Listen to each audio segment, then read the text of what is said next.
it's okay. We can talk about that. It's time to get to your seats. Get to your seats. Okay, I'll get to my seat.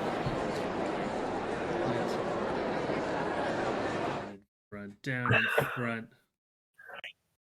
All right, down in front. No, you. No, you.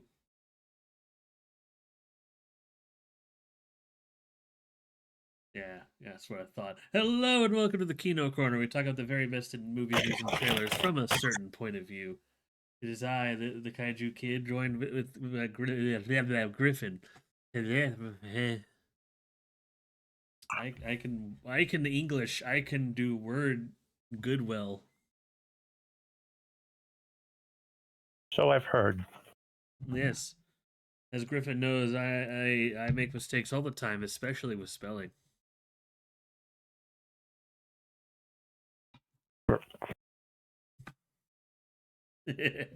But yes, that's not here nor there. But yes, today we are talking about the Cloverfield movies. There are three of them. Technically, there if I was going to be pedantic, there would be an honorary mention by including the movie Overlord. But since it's not officially part of the Cloverfield series, I'm not going to talk about it. Just thought I'd mention this here. Because yeah, fun fact, that was almost part of Cloverfield series. Isn't that fun?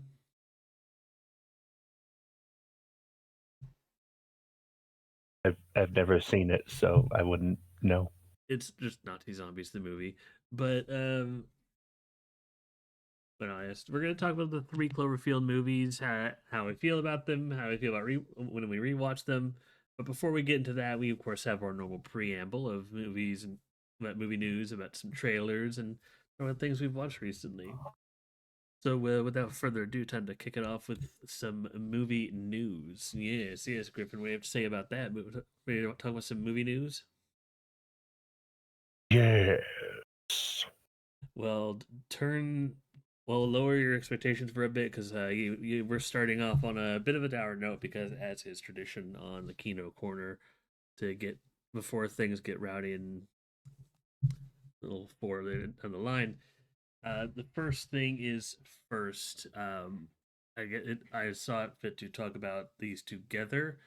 There was two celebrity deaths in the 2 weeks between the last episode and this one. James Vanderbeek and Robert Duvall. I am aware of their contributions, but I cannot earnestly say I was as big of a fan of either as other people I know. In fact, I could count on one hand how many things of both actors I have seen.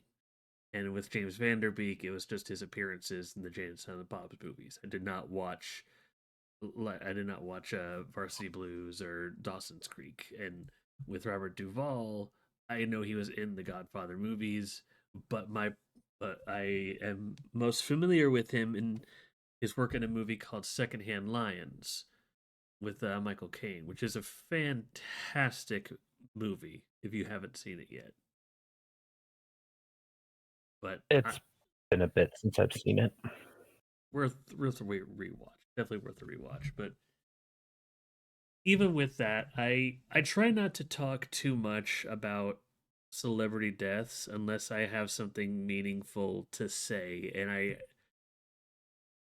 with risk of sounding disingenuous, I was considering not including these because how little I do know, but I guess I feel that like I said, I am aware of Secondhand Lions. I am aware of like Vanderbeek's roles in his little cameo bits, but the the main reason I'm talking about is before these fine gentlemen passed away, we of course had another celebrity death before that, which we all are aware of, and I get the vibe that it was overshadowing these two, not out of spite or malice or some, but just like uh, almost just like, oh, another celebrity's dead. Ooh.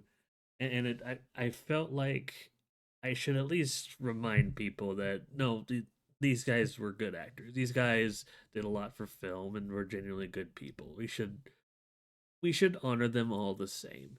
So even though I don't have as much to say directly about the roles these gentlemen have done, I think it's appropriate to give them their dues and offer a moment of silence before we get to the. Do you have anything you want to say about them, Griffin? Not really. Very good. Let's give these fine gentlemen a moment of silence. Indeed.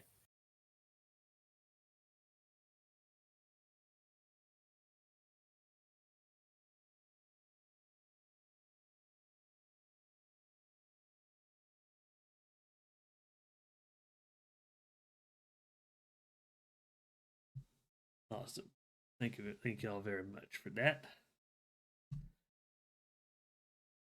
Fortunately, I want to move on a little bit from that, but unless, like I said, this is I'm glad we can do a bit of honor there, but the rest of the program is going to be, it's not going to be super lighthearted, but we tend to joke, and it felt disrespectful to throw this in the middle of a lighthearted, jokey session. So, you know, but to help navigate further before we start going into the jokes, the first, or rather, the next bit of news I'd like to talk about came out right after the Super Bowl episode we did last time, and the timing was so awkward that it was. If it came out just a few hours earlier, it would have been part of last episode. Is that Guillermo del Toro? I don't know why I'm fumbling his first name right now. Guillermo. Guillermo del Toro and Ted Sarandos are going to are making plans to make a stop motion studio. We don't know the details other than this seems to be instigated by the success of the Pinocchio movie. While I have not seen his Pinocchio movie, it's Del Toro, and it's gotten the exact reaction I would expect from a Del Toro movie. People watching and just praising the ever-living crap out of it because of its imagination, which is par for the course for Del Toro. The other thing is, Del Toro has mentioned he just doesn't. It's basically a move so that this craft doesn't fade away and die, which is admirable. Somewhere Willis O'Brien and Ray Harryhausen are giving him the nod of approval. Because aside from Del Toro, the only real stop motion studio, and I, I would, yeah, no, it's stop motion. They do a little more in depth stuff. I would say they're more about puppetry and claymation, but definitely stop motion primarily. And that is Waika, who I've brought up a few times. But those are the only studios that kind of do. Del Toro Studio and Waika are going to be the pioneers of that going forward. So, And I guess Aardman. Art, yeah, Aardman, but they, like I said, they, I guess, yeah, yeah. Aardman's an interesting one though. Like, I feel like there's more that Aardman does other than stuff like Wallace and Gromit, right? Well, they've done a couple of other things besides Wallace and Gromit, like Chicken Run, Shaun the Sheep, Yeah, that Pirates movie whose name escapes me. I think it's literally just called the Pirates. Maybe. The one where like they had like the brown beard pirate and they saved the dodo from Charles Darwin and Queen Elizabeth was Yeah, trying to eat it. Yeah, yeah, that one. I think it's literally just called Pirates. Funny movie though. But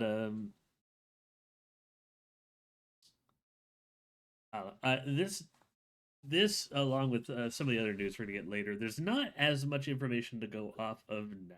We all we have really is who Del Toro's working with, which is Ted Sarandos, and the intent behind it, like, which is a very admirable intent. See,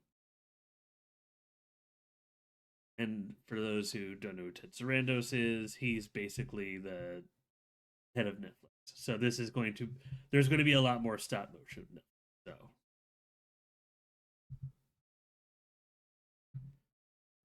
which net like I know there's a lot of talk about we've recently talked about a deal Netflix has potentially get the Warner Brothers stuff, and there's lots of talk about like they don't want Netflix to have it, so they can basically have a monopoly on certain things.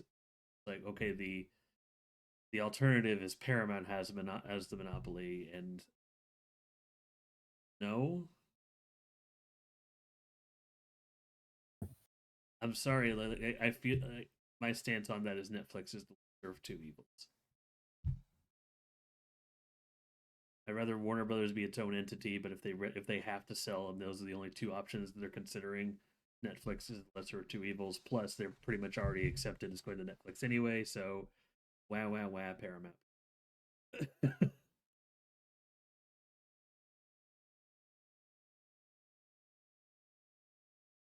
But that's neither here nor there. But to move on to the next story. All right, this one's a little more upbeat, but just like the previous one, we only have the conceptual. Is that there's going to be a Helldivers movie with Jason Momoa in the lead. Fuck Yay, yes. democracy. Like we've known for a while there was going to be a Helldivers something, and so the news isn't that there's going to be a Helldivers movie. That's not the news. That's something that's kind of been known, has kind of been spreading around here. The news here is that Jason Momoa is on board, and I I think if the last movie he did with Dave Batista didn't like seal it, I think this basically sets in stone that Jason Momoa is like he is the hero of this current generation.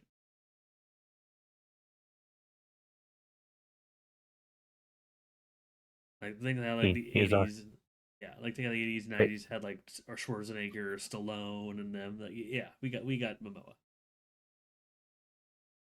that's what I was trying to say. Sorry.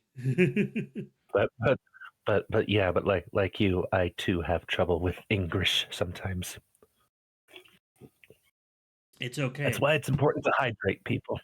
Always hydrate and pay attention in school. I English was my worst subject. I was good at math. Yep, I'm the best at math. 2 + 2 = 5. Now hold on a second. Yes. Yeah, no, the, the big news, like I'm just trying to imagine I'm assuming this is going to be an expendable style thing and Jason Momoa is basically going to be going down on the planet. However, comma, there is a non-zero chance if you've played Helldivers, you know that one of the just pervasive roles is just the ever present roles is there's this officer on the ship that's he's basically just like the man in the chair. He basically sits by the command deck and just like time to go, hell diver. Like he basically just like sees you off on your mission, guides you to where you need to go, gives missions from central command, etc. He could we don't know if like he it could go either way where Jason Momoa could be on the ground, which is very likely considering recent movies he's in, but considering his look and his voice, I consider it also possible he's basically going to be like almost like the narrator of this movie. Basically, just the guy just guiding the Helldivers to their mission. But we don't know because we technically don't know what kind of movie it is. Yeah, like there's a lot of mystery. It's just this I guess makes people more interested.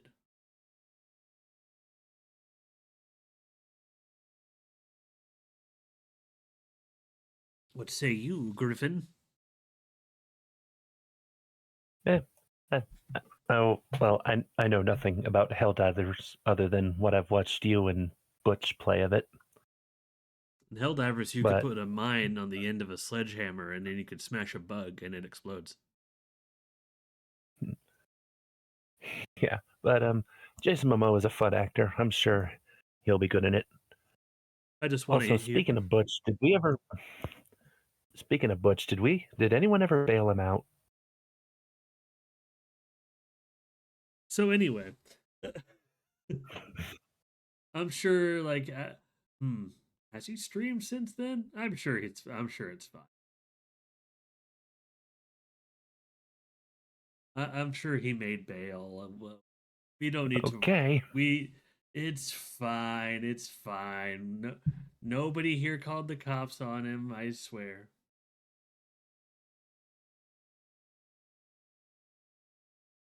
sure as hell wasn't me. Hmm, yes, unless it was you. No, it wasn't. No, okay. But no, I think we're just fine. I think I heard he got out a little bit ago with the warning. I honestly don't know what he did. But I mean, do you want to know what he did? I mean, my theater's intact. The only person who's affected my theater right now is when you tried to burn down the place because of the freaking making popcorn. Okay, so what's the next subject? Yeah, that's what I thought. That's what I thought. Anyway, so there's another adaptation coming out that I also find very interesting. Stephen King's The Mist.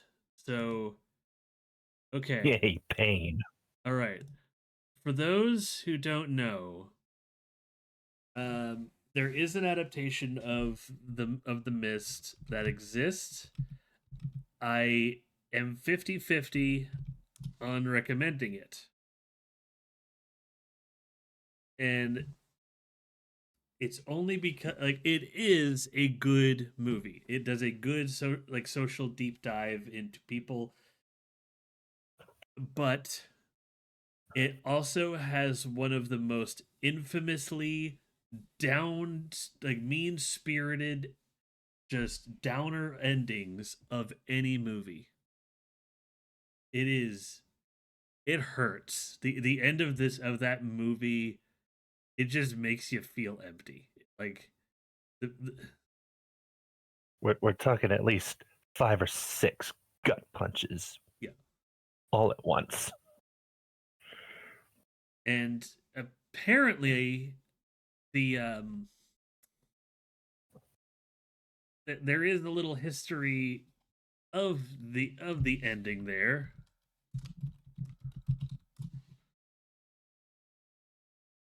Let's see if I can find the confirmation of this. Because if I recall, it was different than the book. Let's see.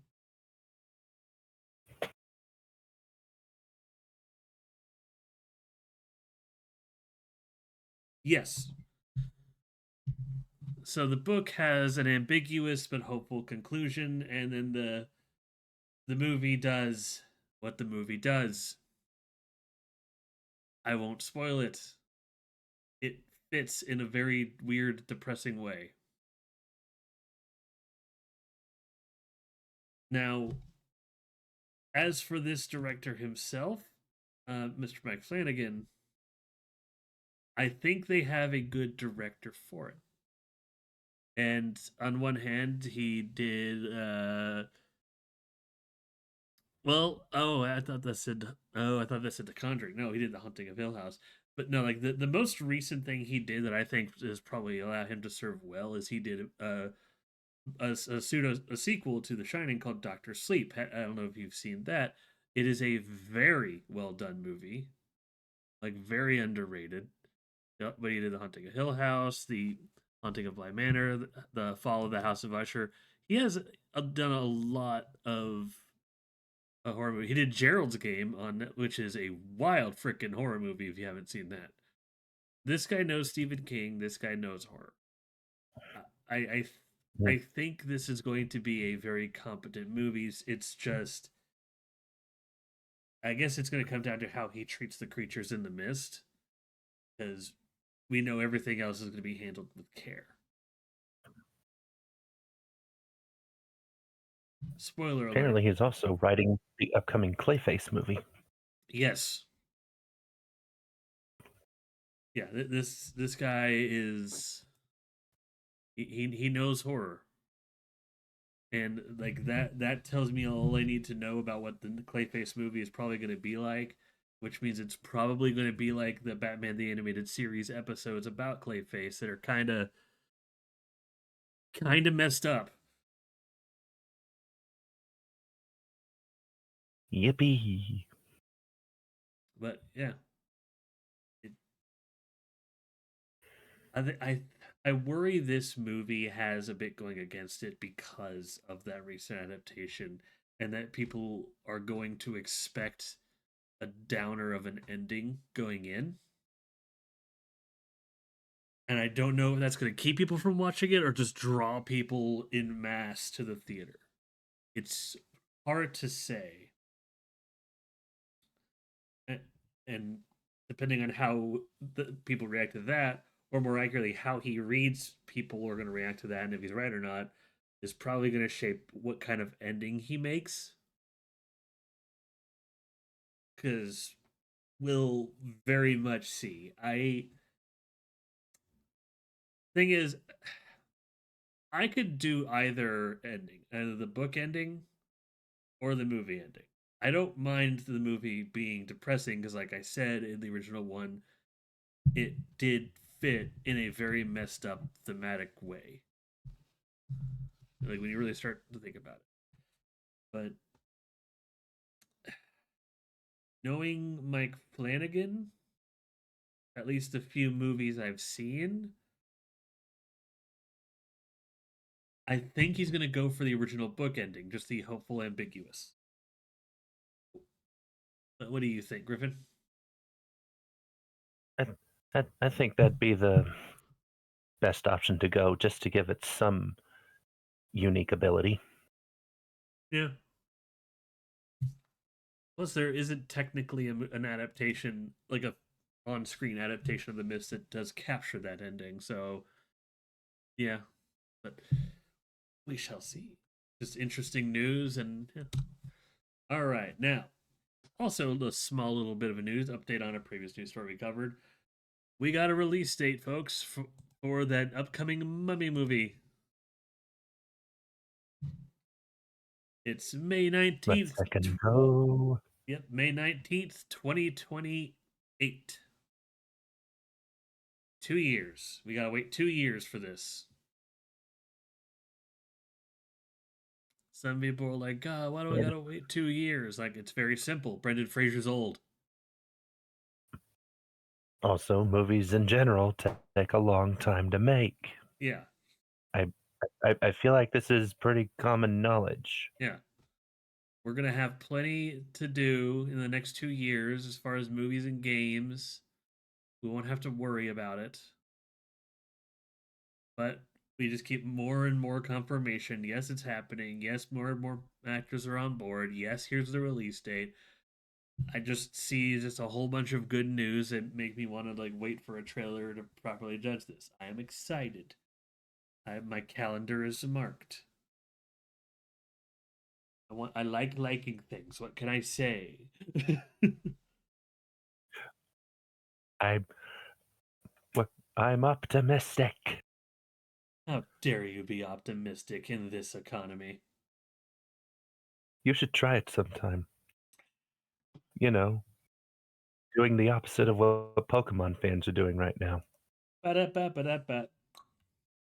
That's a whole other can of worms. But as I said, that's for a gaming podcast, and I got my opinions on Pokemon a little more nuanced. But again, that's for a gaming podcast. But for the Mummy, I don't know. It's nice to have something to look forward to. There hasn't been any other movement as far as just what actors are being expected. I know there's some like quote unquote backlash. Is this why hasn't this actor been confirmed yet? Why does this? just they are in early pre-production basically. Like I'm sorry you don't have everything about the movie. We're gonna learn more. Actors are gonna join in. It's like, come on. Hell, we probably don't even know 3/4 of the cast of Doomsday yet, and that comes out in less than a year.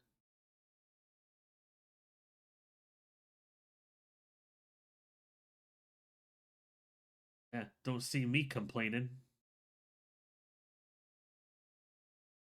Yeah, yeah. You see, we're doing this new hip thing called being patient. I'll wait for the trailer.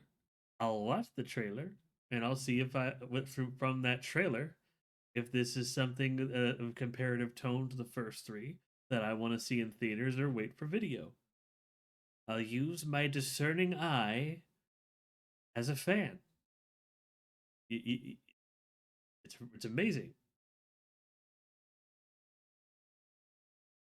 And if since we're bringing Fascinating. games into it, this applies to movies and games. And I'll use this to touch this before we go into more movie news. But people who go so far to get spoilers on every little thing, who's going to be in the movie, what are they going to do, what's this plot point, what's why plot point, what's this and this and this and this. It's like you're ruining the movie for yourself, and just as many people. And there's been a lot of people. I know me and Butch last night. We basically both agreed that the Project Hail Mary trailer for the Super Bowl, awful fucking trailer. Because between that trailer and the first one, there is no reason for me to see that movie because I now know everything that happens in the movie. Awful trailer. Awful, awful, awful trailer. Does that mean the movie's going to be objectively bad? Who knows? Probably not. Like, but yeah. But like, if you want to just spoil yourself before the movie comes out, if you want to just learn every plot detail about something before you go see it in theaters and just read every review before you go watch it, don't be surprised when you go and watch it and you feel nothing because you've basically sucked all the wonder and surprise before you got to experience.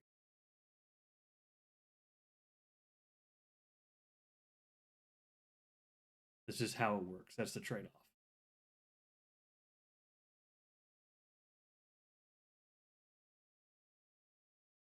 So I choose to leave as much of this a mystery as I can to enjoy it.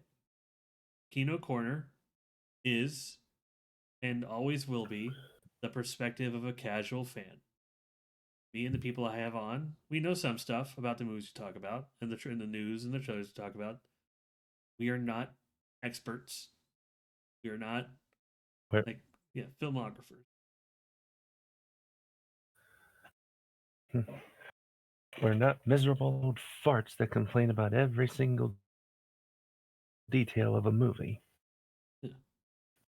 You're allowed to nitpick. You're allowed to have opinions. You're allowed to have certain little things bug you. Everyone does. But just don't go spoiler looking. Don't get mad. I don't want to see in the future people boycotting a movie because a certain actor from The Mummy 2 isn't in it. Like, who cares? Not everyone from like just be happy that we have what we have. Anyway, before I go down that road, I'm gonna move on a little bit to a standard topic, and this is one I'm gonna pass the torch to you because I know you have a lot of words about it. We got casting for Amy Rose. Hooray! Yep, Sonic 4 is happening. We got casting for Amy Rose, and well, it's I totally know this person. I swear. I mean, well, once it was pretty much out there that Amy was going to be in the next movie, I basically had no thoughts on, well, who would I pick to voice her? Of course, the internet and the Sonic fan base had its opinions. I mean, some of them were even joking. What if they get Aquafina to voice her? Shut up. But now that we have Kristen Bell all but confirmed, I'm just like, okay, solid choice. And okay, and I joke, but if you don't know Kristen Bell, her most notably, she was Anna in Frozen, younger sister, Correct. or Veronica Mars in the titular series. I did not watch Veronica Mars, so I'm basing her off of her voice role in Frozen, she's a good voice actor, I which is mean, basically what she's doing here. the voice fits. It really just depends which version of Amy we're going to get for the movie.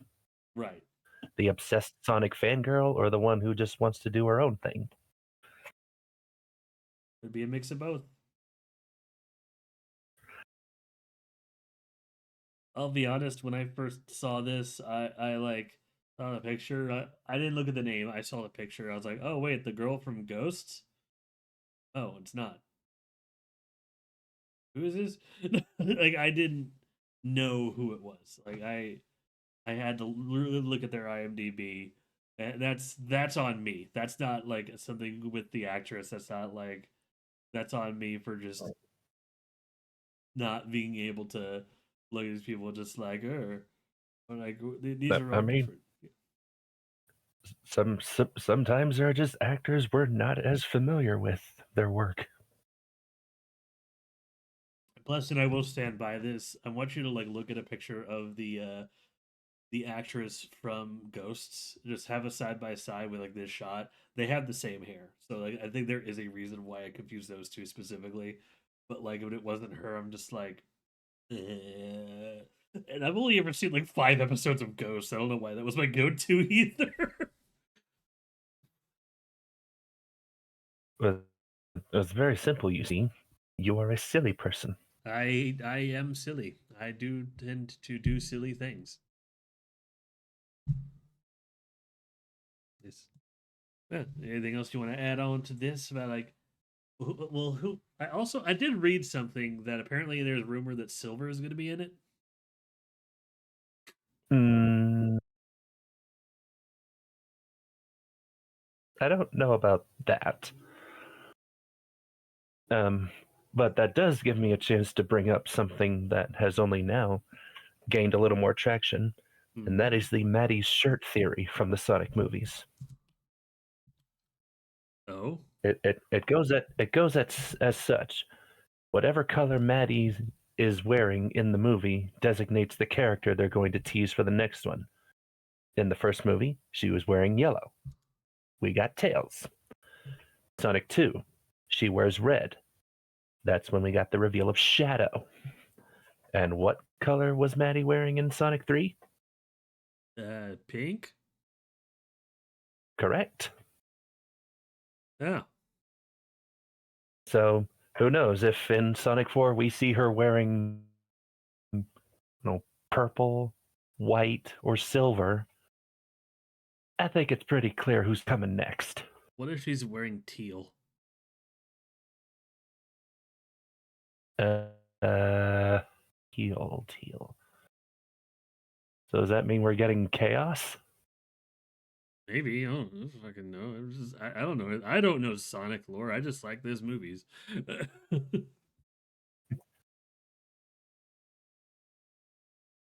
Ah, Well, I mean, I don't mind seeing silver, but at, there comes a point where it's like, are we adding too many characters? no, considering Because what tease we got at the end of the third movie, I think the characters that we're more likely to get. Um, I think Cream and Big the Cat are pretty much confirmed or soft confirmed. Like, would you agree with that? I'm going to say no, only because I have heard no such rumors to the fact. The only new characters we know for sure are Amy and Metal Sonic, and maybe Robotnik, depending on how Jim Carrey feels. Well, the thing I'm basing it off of is what like the basic yeah basically like there seems to be like a some resistance thing.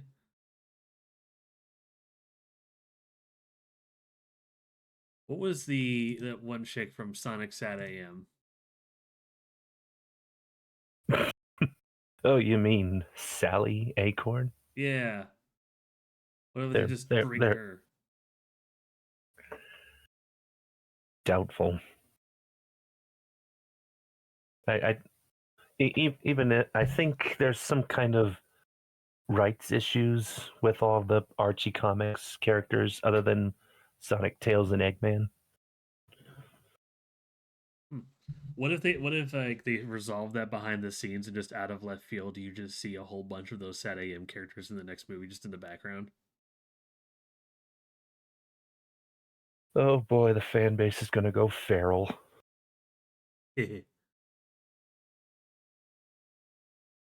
But no, if I were to guess, I'd say the next characters up on the block to add would be Big the cat, Cream the rabbit, Rouge the bat. I think those would probably be the other only three besides Amy. Mm. I would say if they're still doing that Shadow spinoff, that's where they should introduce Rouge. You know what the Knuckles show should have done.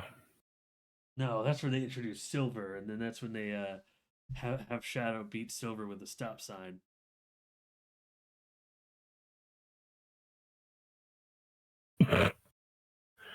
No, no, no, no, no. No. He has to use chaos control on him and then roundhouse kick him in the head.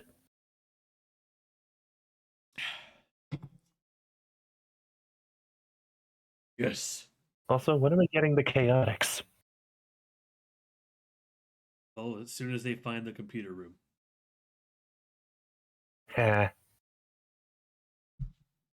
Find the computer room.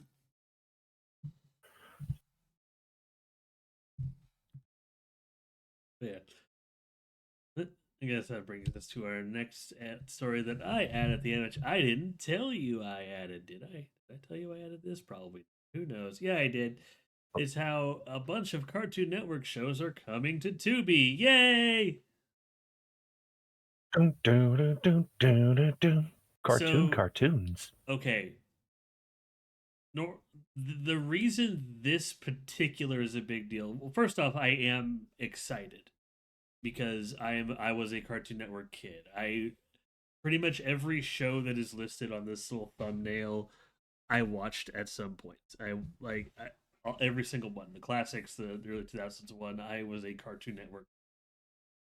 But the reason this is a big deal is because of some stuff that happened recently, and also why I'm kind of on Paramount and HBO Max, is that they just decided we don't need Boomerang or all of the Cartoon Network shows. No one's gonna watch it, so they just kind of fell by the wayside because Cartoon Network Studios and Paramount they just didn't want them for whatever reason. So they still technically had the rights. They're just kind of throwing them on Tubi. Just gave the sharing rights to Tubi and assume no one's going to watch it. Now, because things fell off the way they did, it's like this weird perfect storm where this is the first time since they aired where a lot of holiday specials and more notably certain movies are being included in the streaming. The one like for instance, this is like the Ed and Nettie movie, the Big Picture Show is going to be included on here. The bit like all the Billy and Mandy like Halloween stuff's going to be on there. Like, it's all going to be there on Tubi, and so like this is massive for Tubi. Now, what this means for what Tubi will do in the future, I don't know. That's where it gets muddy. I stand Tubi because it's free and it just does ads and barring the brand new movies that are on there because seriously sometimes you'll find newer stuff on there like Prey and Godzilla vs Kong New Empire. Like You can watch those on there, but the ads are a little more frequent. But older stuff, there's usually just like one commercial break between episodes, which is honestly at that point you're just watching Saturday morning cartoons. Like it was made for the commercial break in mind anyway, so who cares, you know? Just now instead, but it matches your age. So now just instead of looking at commercials for Gushers and Cocoa Pops, you're looking for commercials for Activia and Geico Auto Insurance. Yeah. No, like Boring the stuff. boring stuff. But no, the big news is just the quantity of things approaching. But this is the first time a lot of these are going to include the movies. So this is the seriously like if you've never seen the Ed and Eddie movie, which is so worth it. It is the finale of the series.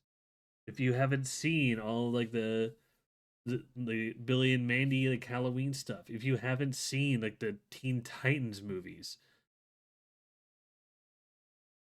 they'll be there. If you didn't see Foster's Imaginary Friends, like the like yeah, I can't think of the name of the Wilts movie, but that's going to be there.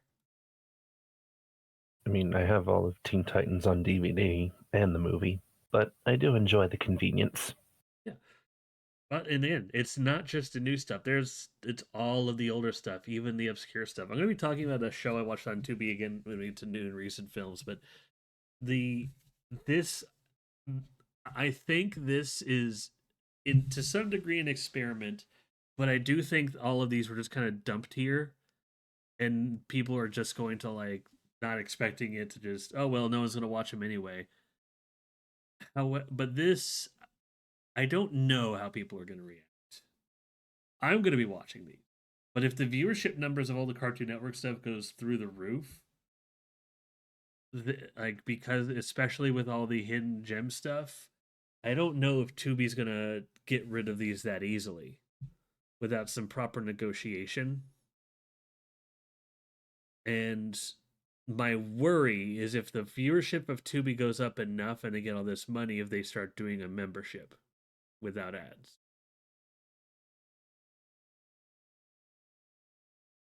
Granted, if there is a without ads membership, and it knowing Tubi and how long they've gotten this far, it'd be like Dropout. It'd be like $5 or $6 a month. But eh, it would cause me to raise an eyebrow. Like this could go a lot of different ways. Most of them are positive, but one of them is a little. We'll see. I think this is great for Cartoon Network. It's great for people who watch these growing up. It's great for the studio because then they can finally see that yes, people are watching these and people want to see these movies. For the love of God, when you release all these on DVD, include the holiday specials and movies, you fucks. Not rocket science. Want to watch the Powerpuff Girls movie again because Powerpuff Girls was an awesome show.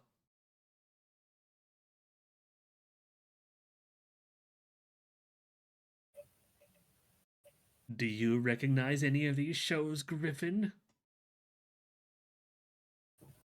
Some of them I do.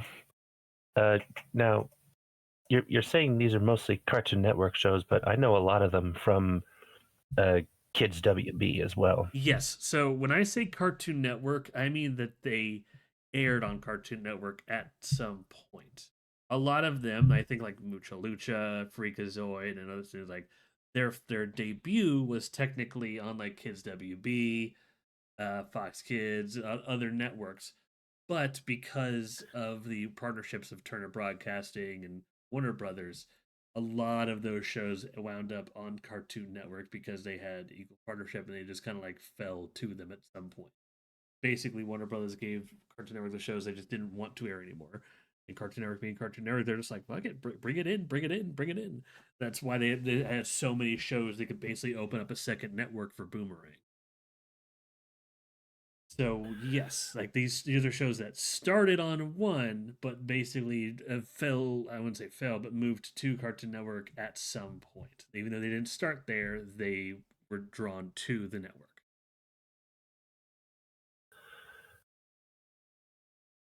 Also, there's a lot of shows on this list that make me go, wait, that was a thing?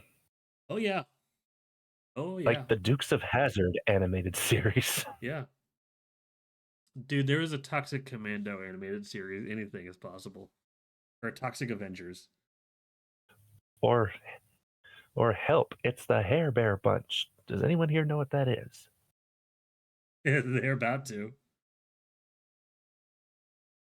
Like I said, like everything from like old school to new school.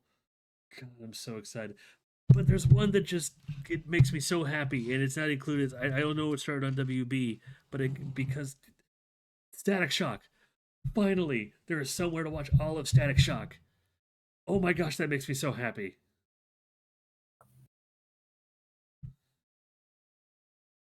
Like if you like Teen Titans, watch Static Shock. If you like Batman the Animated Series and Justice League, watch Static Shock. I really think looking back to as much as I love Teen Titans, I think of that era of superhero shows. I think Static Shock might be my favorite.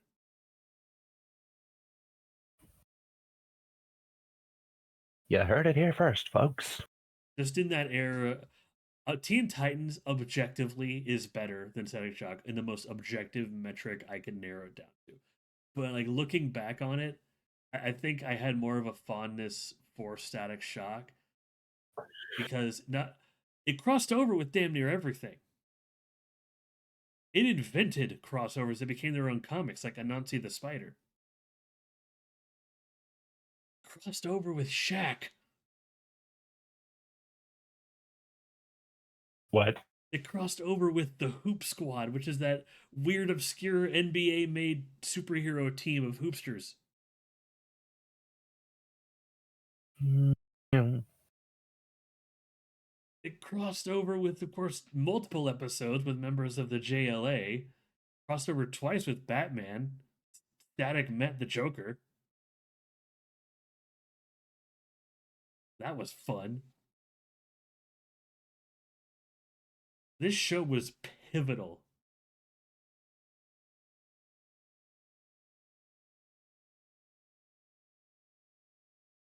Also had a crossover with Superman that was really, really creative.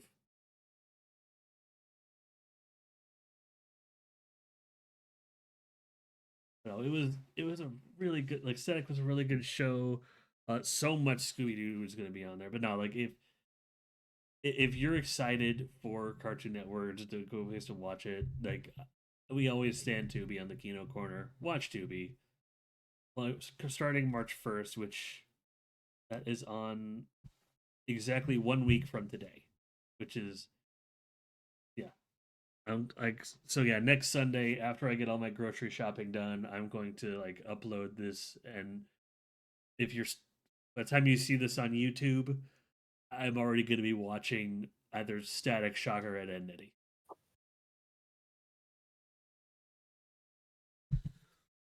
Or Courage. God, those. I love Courage the Cowardly Dog. God, that show's weird. I could go on and on and on, but I will spare. No, it's just watch Tubi. Tubi's awesome. If I ever get a sponsorship of any streaming platform, it would be Tubi because I love Tubi. Yes, yes. But that's the last of the movie news. And now it's time to talk about trailers. Are you ready to talk about some trailers, Gryphon? Sure, let's talk about some trailers. All right. So first one's a bit of an oddity. It is something that is coming out, but it's a Kickstarter trailer for something called SCP Gallionic. So I wouldn't say I am a super fan of SCP.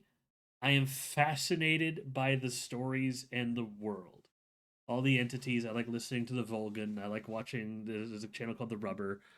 I like watching all these and learning about all the different anomalies. I find it fascinating because I'm the kaiju kid. I like learning about creatures and all this weird shit. Eldritch horror, hoobla hoobla doobla.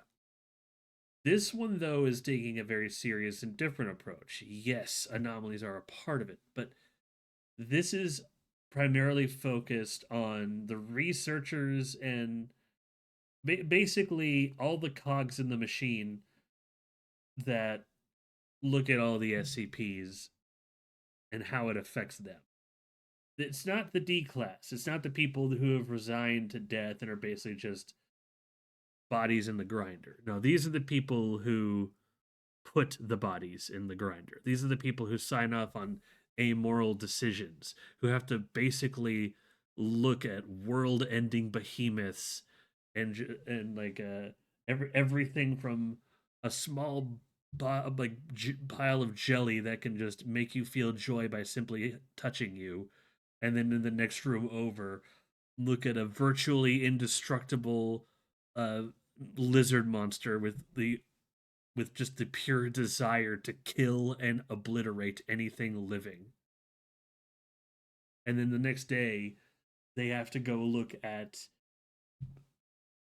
basically a sentient pinata that just headbutts kids until they explode into candy. SCP is weird, and just the amount of things they deal with can just fuck with them. And I talked about more of the tame and direct SCP. So, but this is a Kickstarter. That's why it was so weird to talk about. So a lot of the quality is yet to be determined. We just what we see in this trailer is very much a concept of what they want to do, and it's going to be very stylized. But because it's so unique, I kind of can't help but be intrigued by it. What do you think, Gryphon? I mean, I'm like you. I don't have a vast knowledge of SCPs and all the weird eldritch shenanigans that go on with them. So, don't really know if this is something I'd be interested in, to be honest. That's fair. Like, I know I'm interested in it. I know a few people that are interested in it. I don't want to again. I want to emphasize this is a Kickstarter. This trailer is a proof of concept. There is technically a chance this won't happen, or at least will be a very limited form of what it could be. That is a risk inherent to Kickstarter. But if the trailer looks good to you, I will include that link in the description on YouTube. Don't expect it here. Look up SCP Gallionic. You'll find the trailer. It's all over YouTube. Like, look it up. There's a lot going into this, and I know there's also a lot of history about SCP, and there's like people who basically tried to. So to understand why there's also a bit of a eyebrow raising. Okay, what's going on here? Is at the base level, what SCP is a creative writing project. Where it started was basically just a forum page. A whole bunch of people went on a creative writing stint and made these case reports of all these anomalies, but what they did, and like each one was submitted by someone else. It was never meant to have singular ownership. The people who started that basically there's a lot of hoopla about like who owns SCP, and someone basically tried to trademark it and just pull the steal it from them and just basically sell it for millions and millions of dollars to a bunch of soulless assholes. Failed. But there's a lot of like hoopla about like the proper ownership of SCP, what's going to happen to it. It's but this is doesn't claim ownership. I'm gonna say that much about when it's a Kickstarter. All of the creative writing is credited. It doesn't they explicitly say they don't own SCP. This is just a project about the people in this world that is created by so many people. That's why it's probably gonna be stuck as a fan project. but also why some people might be hesitant to give the money to Kickstarter because of the sour taste of a singular person profiteering off of the concept, which I would say they're not profiting off of the work of the stories people made. They're profiting off of the work that they made on this movie. So for this case, I think it's personally think it's worth backing based on what is shown, but it's to everyone else to look at and discern their own judgment, if that makes sense.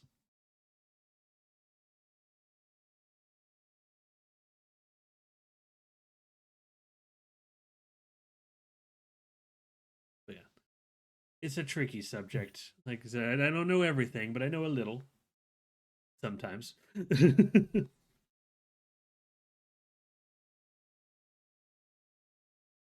Well, you know more than me. Well, let's move on from that. All right, now here's a trailer I know Gryphon knows all about.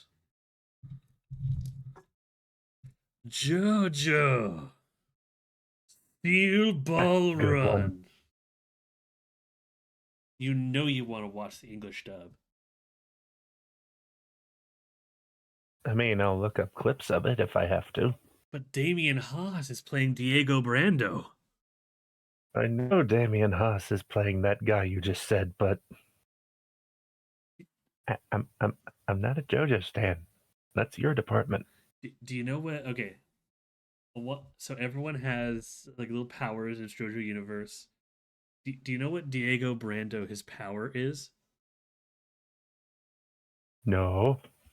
He summons dinosaurs. Oh boy. Damian Haas is going to summon dinosaurs against JoJo. What a nerd. Yeah, I.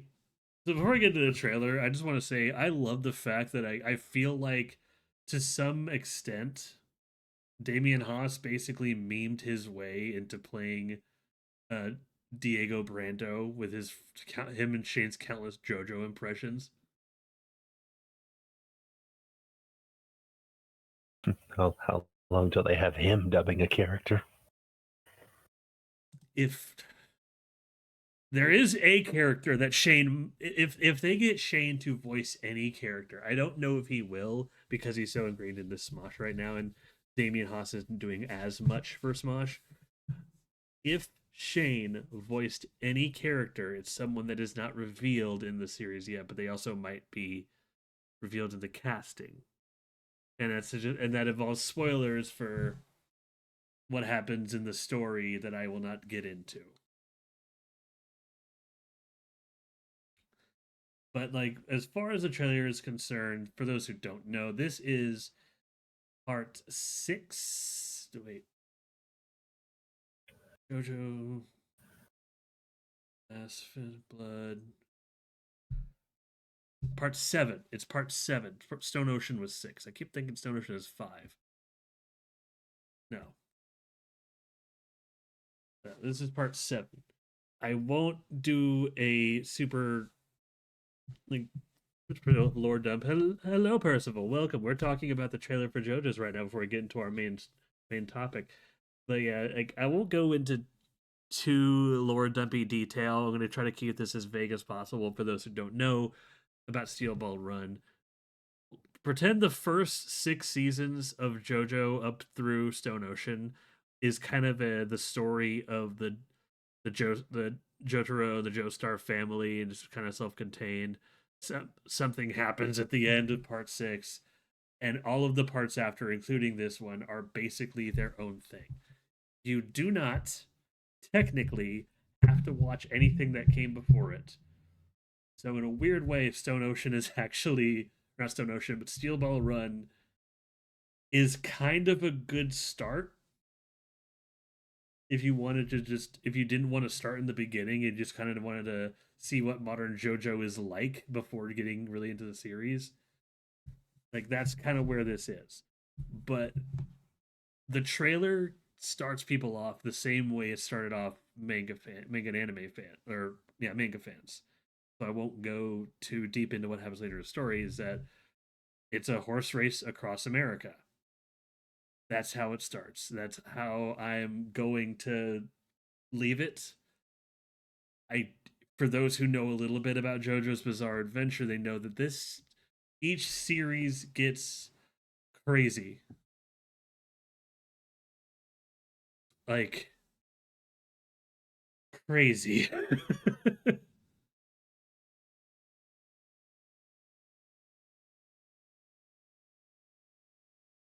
And I'm going to make sure this guy watches it. Isn't that right, Gryphon? You can try. No, I think you're gonna want. No, I like. Truthfully, no. Like, I stand by this recommendation. My favorite season of the anime up till now is still part two. I like Battle Tendency. Like, I like the simple nature of it a little bit more than Stardust Crusaders. Phantom Blood's good. I think Battle Tendency is great, and Stardust Crusaders is great. I am mixed on part four. It's just very different. I love part five, save for the ending. Part six is a fever dream. And then there's this. But no, it's JoJo's not for everybody, but this trailer does a good job. It, the last episode we did talk a lot about what makes a good trailer is how much you reveal. I think it's notable that this trailer reveals just about as much to the Netflix audience as the people who are reading the manga for the first time. So you know there's going to be a race. You know there's some key characters. And kudos to Netflix for keeping some of these characters true to their form in the manga, even though some of them you might consider problematic stereotypes, but they were not made with that level of vitriol and spite in mind, and I think both Netflix and just the showrunners know that. If you watch the trailer, you know exactly who I'm talking about. But but it it is definitely worth a watch. But yeah, in order to get you back in this conversation, Griffin, let's talk about our next trailer because I know you have words about that. Toy Story 5. Uh, Woody's bald. bald, bald, bald. Okay, jokes aside, like I do find it legitimately impressive that they did such a simple way to portray the aging of a toy, but just the paint of his hair wearing off that makes him look bald. No matter what the quality of this movie is, the I have to just give it to the creative team behind all those little decisions. That was a nice touch. That is a slow clap for that. That's a fun idea. Um, Yeah. that aside, am I wrong or did we basically do this kind of plot already?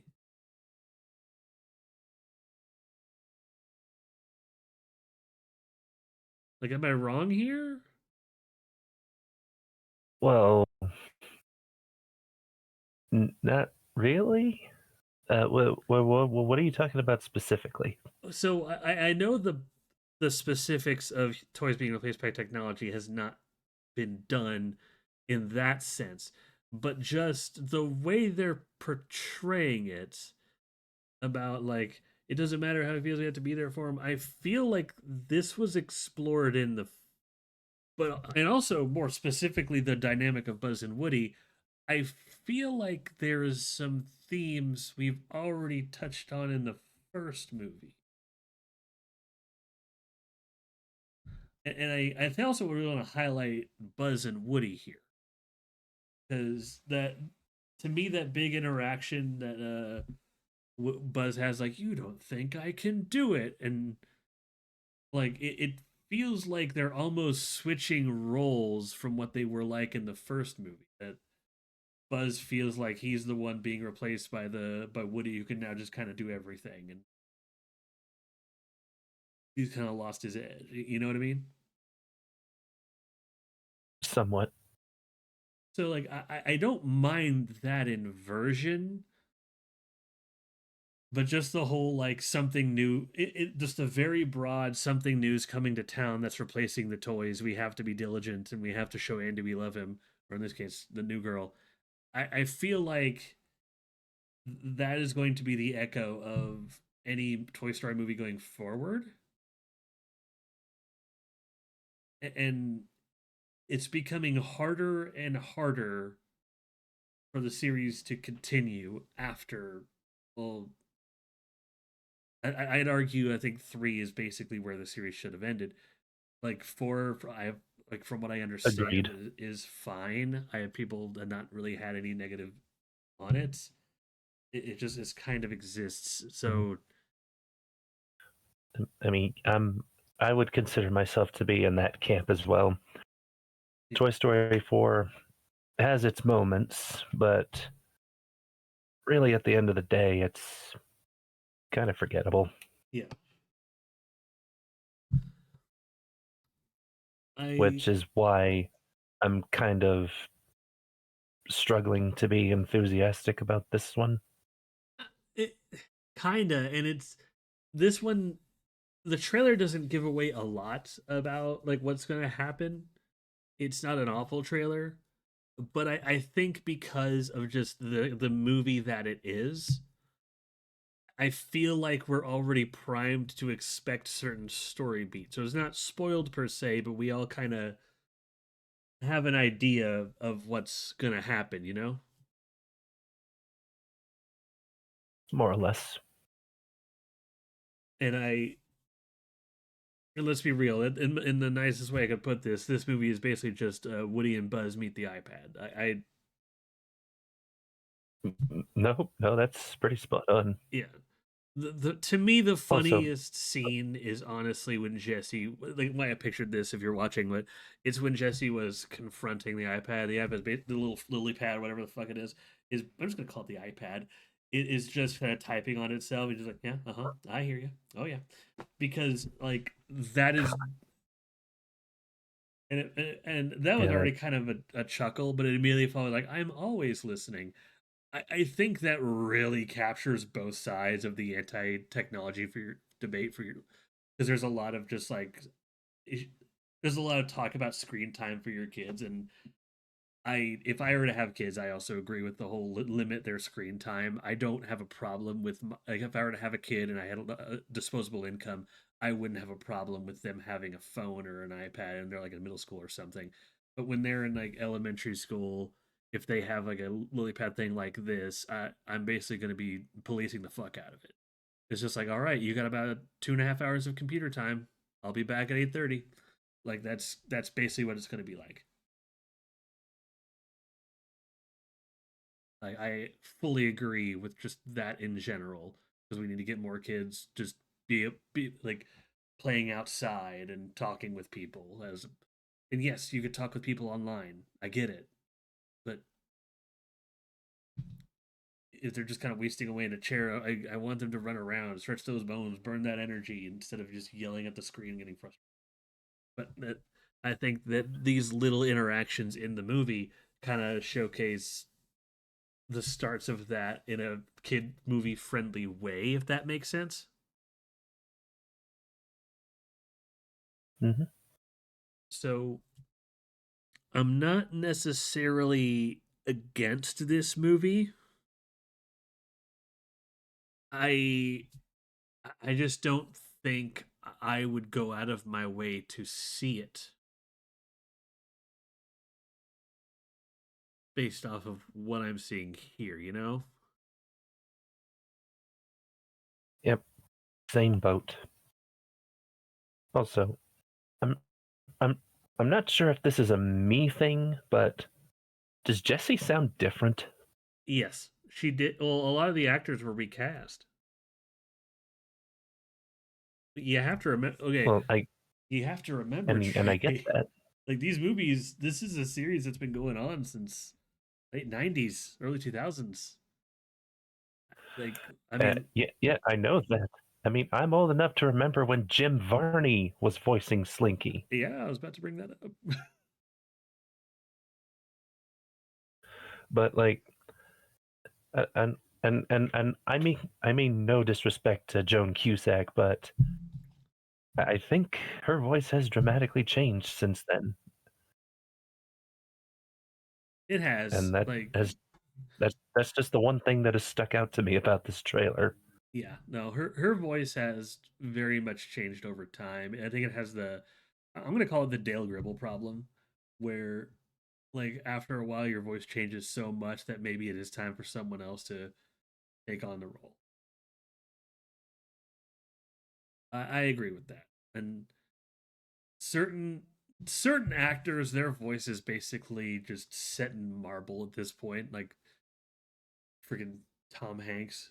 but Right. but other actors and actresses, it's like they'll need to be changed, and you can change them. And well, I mean, heck, look at the other characters in Toy Story, like Mr. Potato Head and Mr. Ham. Like their actors changed, and no one really noticed, and everything's fine. Like I think it's perfectly Uh, fine if Jesse was one of them.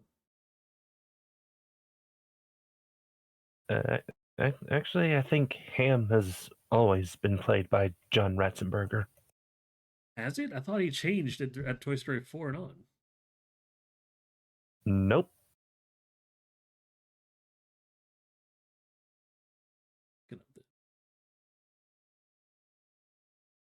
Probably Mr. Potato Head, I thought I said Mr. Oh, well. because he Don Rickles died either during or shortly before or after production on that movie. Okay, weird.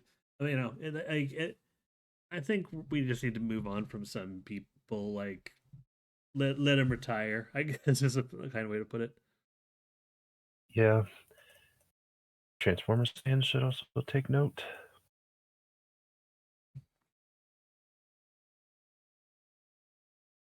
Yep.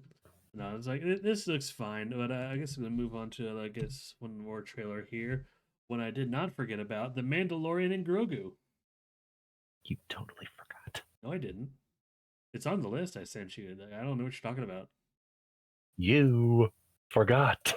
No, it's on the list I sent you. I, I could look at it. It's there. Stop lying. I'm gonna screen cap it. I will screen cap it and put it on the screen.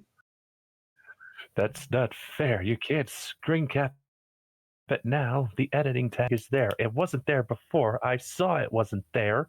Dank Ferrick. I don't see an editing tag. In fact, I'm gonna screen cap it and I'll show you that there's no edited tag. I win. No, you don't win. no, no. But no, like I watched this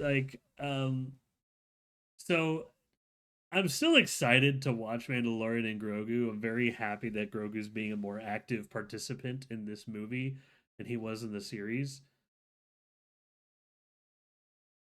I also So like that proud of our little guy.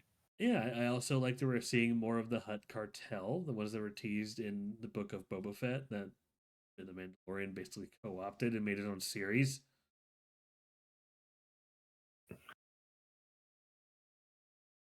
Mm. But But while we're on the subject of the Hutts, I find it weird that they have them speaking Galactic Basic in the trailer and not the usual Hutties. there's probably a reason for that because those two Hutts were a little different. They're probably going to touch Like on it. like I, I even went back to check their appearances in Book of Boba Fett to make sure. Wait, were they speaking Basic? No, that is very clearly Hutties. Yeah. Oh no, me meaningless gripe. I know, but it stood out to me.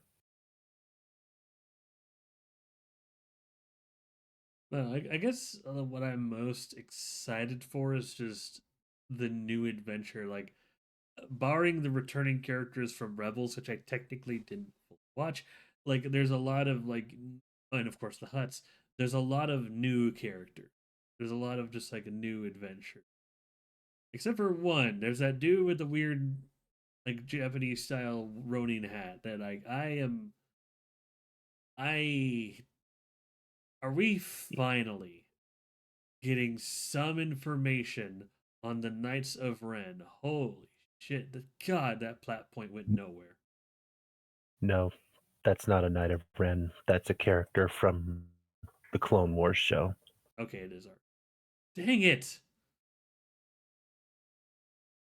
We're Well, never I gonna mean, get you could anything always else. read the comics. We're never gonna get the Knights of Ren on screen, are we? I mean, not unless they want to do a Clone Wars style show set in the sequel era. It's okay. Just look at Zeb. Zeb's cool. You'll love Zeb. Yeah, yeah, he looks pretty cool. That's pretty cool. And then there's that little dude. Got a whole family now.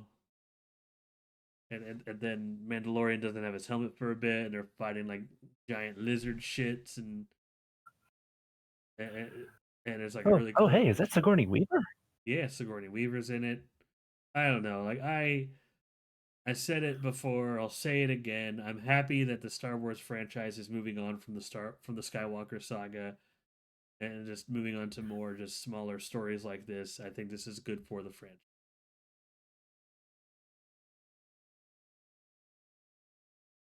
And I think people who are just hating on a lot of the new stuff because it's new, like, hating on new stuff doesn't make you cool. It makes you old.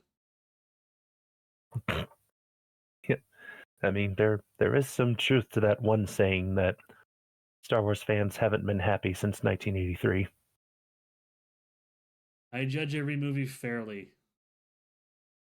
Like, there's some Star Wars movies I like more than others. Ooh. I judge them with the same objective lens as I judge everything else. I even judge Godzilla objectively. And no, the 98 Godzilla movie is not the worst Godzilla movie, don't at me. I mean, it's not like we did a whole other episode of this show talking about that subject. And there will be another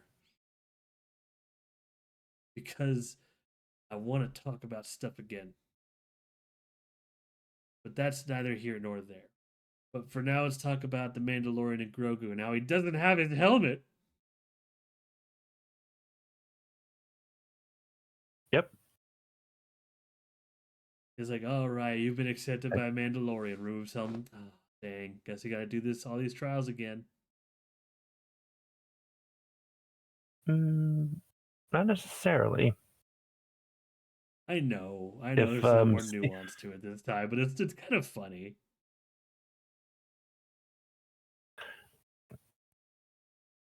I mean, the armorer was fine with Bo-Katan not having her helmet on, so there's got to be some progress on that front. There's probably, I, honestly, I, like, I think it's gonna be more of like a nuance. Just like, as long as you're only with Mandalorians, you can have the helmet.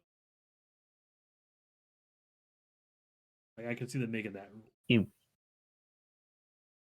you you just want to look at Pedro Pascal some more. Of course, I want to look at him some more. Listen, I am a Like, I'm not. There's anything wrong with that. I'm just saying. no. There's nothing wrong with that at all. Listen to me. I am proud of my sexual orientation. I am a red-blooded straight white man. But Pedro Pascal is one sexy hunk of man. Ole. Hell yeah. I am amongst a growing number of men and women who look at Pedro Pascal and go, "Ooh, give me some of that to spice." This is the way. Exactly, exactly. Guys are allowed to have man crushes on male celebrities. It's okay, just as girls are allowed to have crushes on female celebrities. It's just how it be. Mine are Pedro Pascal and Idris Elba. And if they're ever in a movie together,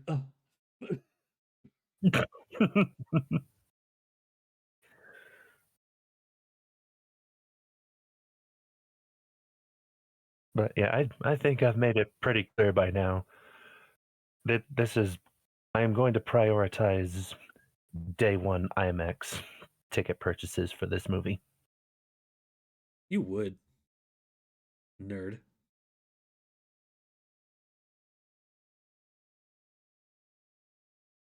Yeah, yeah, I said it. Yeah, I'm What- I'm appalled that you would say something so accurate. I would say something so accurate, but oh, yeah.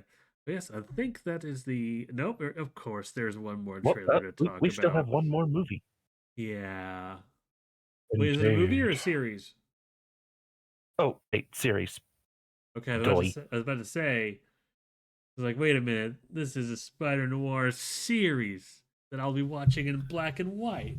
Why would I watch this in color? It's crazy. I mean, you can watch it in color. I mean, that's fine. It's cool that they did that, but it's Spider Noir. With no power comes no responsibility. Didn't we already use that tagline for another movie? Maybe? Because that sounds like that sounds like something one of the Venom movies would use, or any of the other Sony stuff that doesn't have Spider-Man in it. Looking it up now to see Speaking if of which, this. here's a Sony project that actually involves Spider-Man. See, that's all you had to do. Yeah. And And this with is Nicolas Cage, no less. gonna get Sony money, and then it's gonna end. But it's Sony. You know how it's gonna work. This is gonna be fine, and then the next like five things they're gonna make are gonna suck. And then the question of and Sony's gonna lose even more money. Yeah, yeah. It's just the spiral. This is the uptick before the next descent because it's Sony,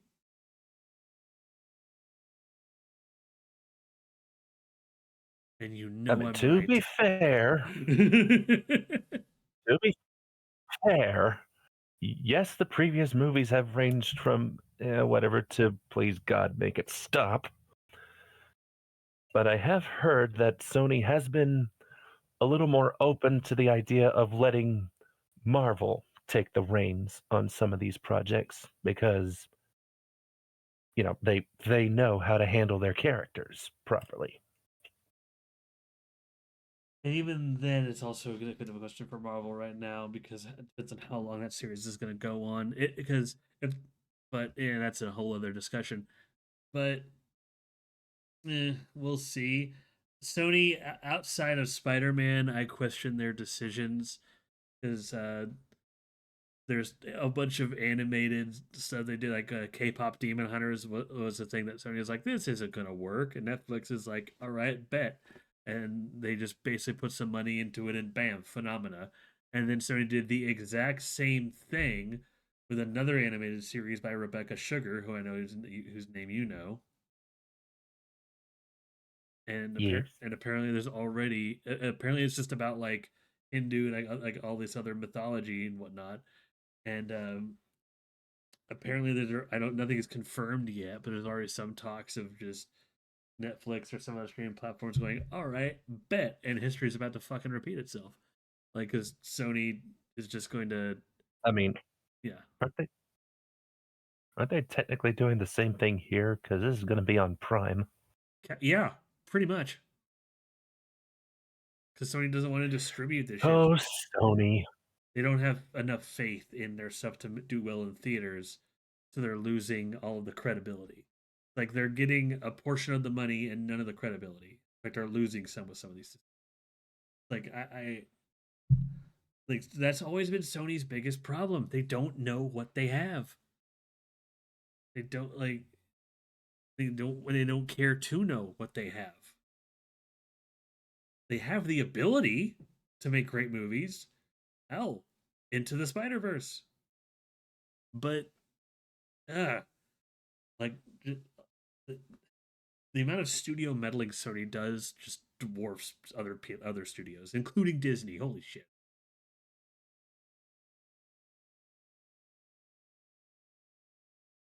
It, but no, that aside, like I this does look really fun. I like that he's probably getting spider powers.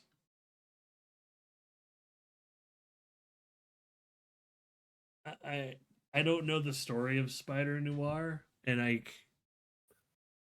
don't know if he. I assume he actually has spider powers at some point, and by this web swinging. But I keep thinking of the tagline, and I love that he's kind of just a rabble rouser. Plus, it's Nick Cage, just Nick Caging it up in the most Nick Cage way, as his tradition. I mean, if if nothing else, that's always going to be entertaining. Absolutely.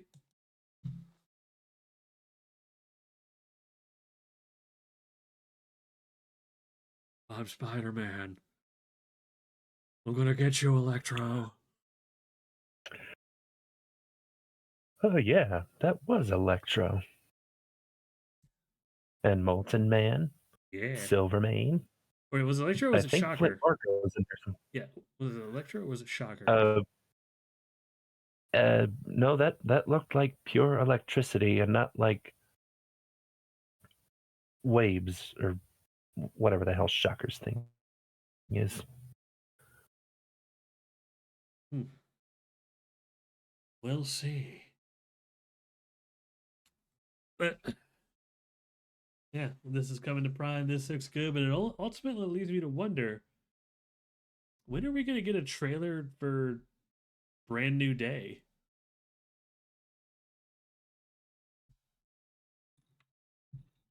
Well, we're waiting. We're going to get it a week before the movie comes out. Uh,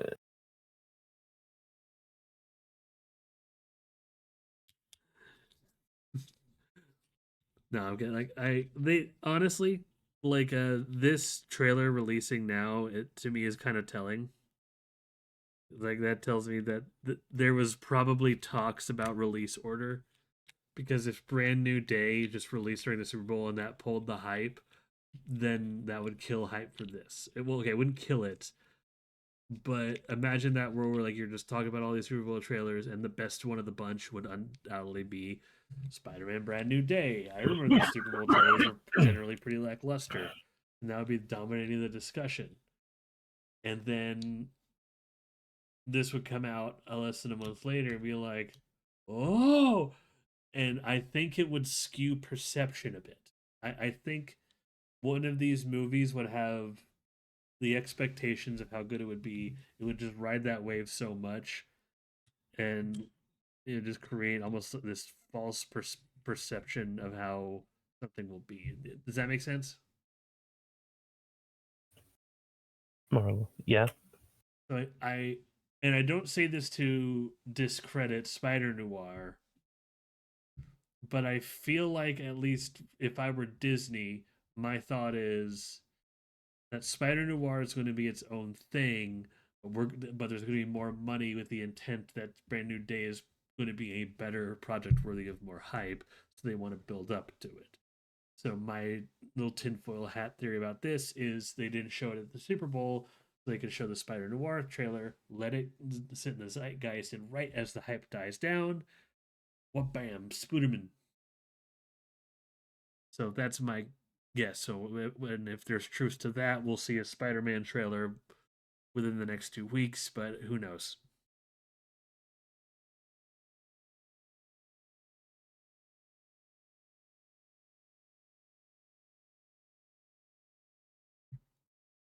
But I do want to talk more about, like,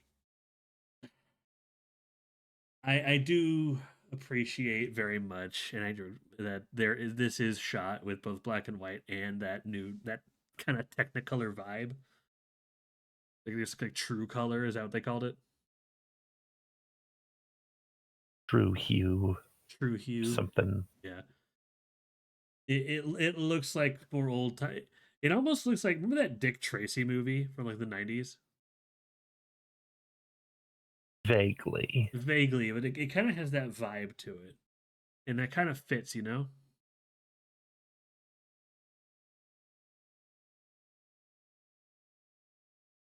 I can see that. Yeah. But for now, yeah, ultimately, I'm excited. What are your thoughts on it?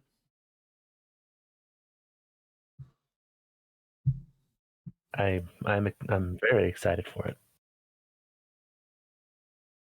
Sony, don't screw this up. Yes, Sony. That'll be the last of the trailers, though. That brings us to new and recent films. In this section, we just talk about things that we watched, uh, either new in theaters or just new to us. Anything we want to bring up, we watched recently. Just want to get a little quick thoughts on before we move on to our final main topic of the day. Um, I mentioned Tubi earlier. Of course, I've been watching a bit of that recently. There is a show that I do want to talk about, and before I get into that, is there any shows that you want to talk about, Gryphon? There's only really one new show that I've watched in recent times, and that was Wonder Man on Disney Plus. Ooh, how is that? It's really enjoyable, but don't don't go into it expecting like typical MCU shenanigans. This is more like a primetime show with superhero-y stuff sprinkled in very sporadically. Hell yeah!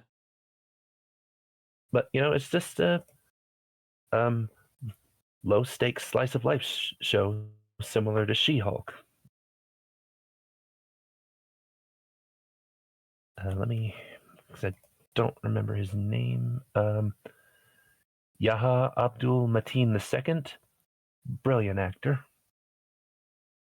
Ben Kingsley is always a pleasure to see. Also, there's a very, very notable unexpected cameo in the movie or show.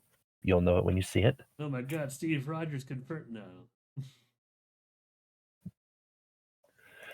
Also, the Department of Damage Control just needs to go away.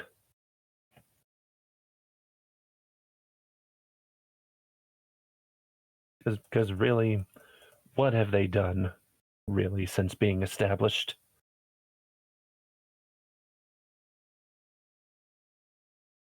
Tony Stark would not approve.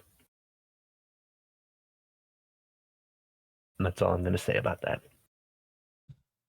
Tony Stark would not approve. Would not approve of your face. Yeah, That's hurtful. yeah, freaking got him. Yeah. The only show that only movie or show that I watched recently, when I watched Tubi, there's just a whole bunch of shows from the '90s and early 2000s. They just got like one or two seasons, dime a dozen. They just like existed for like 3 months or so, and then faded into obscurity. Hmm. There's a bunch of those on Tubi, but I decided to watch one called Sherlock Holmes in the 22nd Century. Weirdly good. I finished it, and because it got canceled, it doesn't have an ending, which is always fun. But no, like for what I got, a weirdly good show. Like it has a concept that's done well enough. I really feel like there's something there that a better showrunner with more time on the episodes could really make something out of.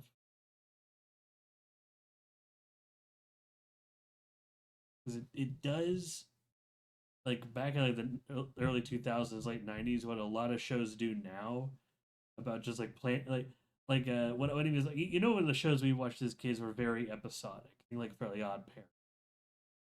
Now, yes, there was like some canon to it, but every episode was basically less like this week on so and so, these characters go to the fucking DMV or shoot. You, you know what I mean. Uh-huh.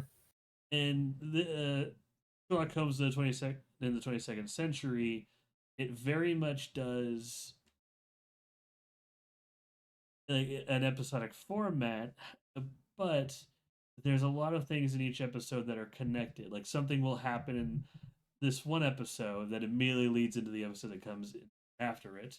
Something will happen in that episode that immediately leads to the episode that comes after it. And you find out that the first like 3 or 4 episodes are all part of a larger heist, and there was a reason for each one. There was a reason that things led to the so and so the way that they did, and for a show at that time to do something like that, I thought that was very smart. I thought that was very nice. It's just where the show I think falls short is the smaller interpersonal relations of the characters because they're running off that time block and they try to basically narrow down I think so much story into such little time. They just didn't have the experience to do that. Certain I get certain things feel rushed. I think if I were to describe it in terms of like a picture, like imagine there was like a coloring book, right? And one of the Okay. pages in the coloring book, it just showed like the silhouette of Sherlock Holmes. Like that's basically just like that. Not even just like the full body, just like the weird bust that's so Sherlock Holmes, just like the side silhouette with like the corn cob pie. You know the side silhouette. Of course. That's one of the classic silhouettes of fictional characters. So if I were to describe this in that silhouette, I'd be like, you have the background and the setting, like you have that framework. This is very clearly Sherlock Holmes. Like one person drew out the background. They added like circuitry, futuristic city, and they did all right. It's pretty well defined. Everything looks good. But then you basically let a middle school art student color in the lines with his little brother, and it's like the outline and the setting this thing is in looks really detailed and look pretty nice, but all the finer details and the color between the lines of Sherlock Holmes himself just bleh. Yeah, like it's a show that very obviously could have been like they did fine for what they did, but this is a show that very obviously could be better in different hands. And I feel weird to say this, and I know it's never gonna happen, but I think it'd be worthy of a reboot or reimagining of such this weird freaking concept. Again, all 13 episodes are on Tubi if you want to see what I mean. It's not. Don't expect a great show. Look, it's fine. It just was. I was expecting kind of middle of the road or just kind of slop, and I was pleasantly surprised by a fairly decent show at times. So hopefully that lands your expectations a bit of what you're gonna see. Yeah, anything else you want to talk about before I move on to the main event, Griffin? Uh, Nothing that I can think of, but I actually do need to use the restroom, so I'll be back in a bit. The restroom? How dare you? We're live. We're live. Anyone's in the chat, shame him. Shame Griffin. I won't be long. Calm down. The longer you are, the more shame you'll feel. Shame. No, I guess when I was doing that, I guess I'll talk a little bit more about Tubi. There's a, like I said, there's a lot of shows like Sherlock Holmes on Tubi. Just all the like Pirates of Dark Water and whatnot, all the old D&D shows. all these things that are all these shows that I guess couldn't find a home earlier.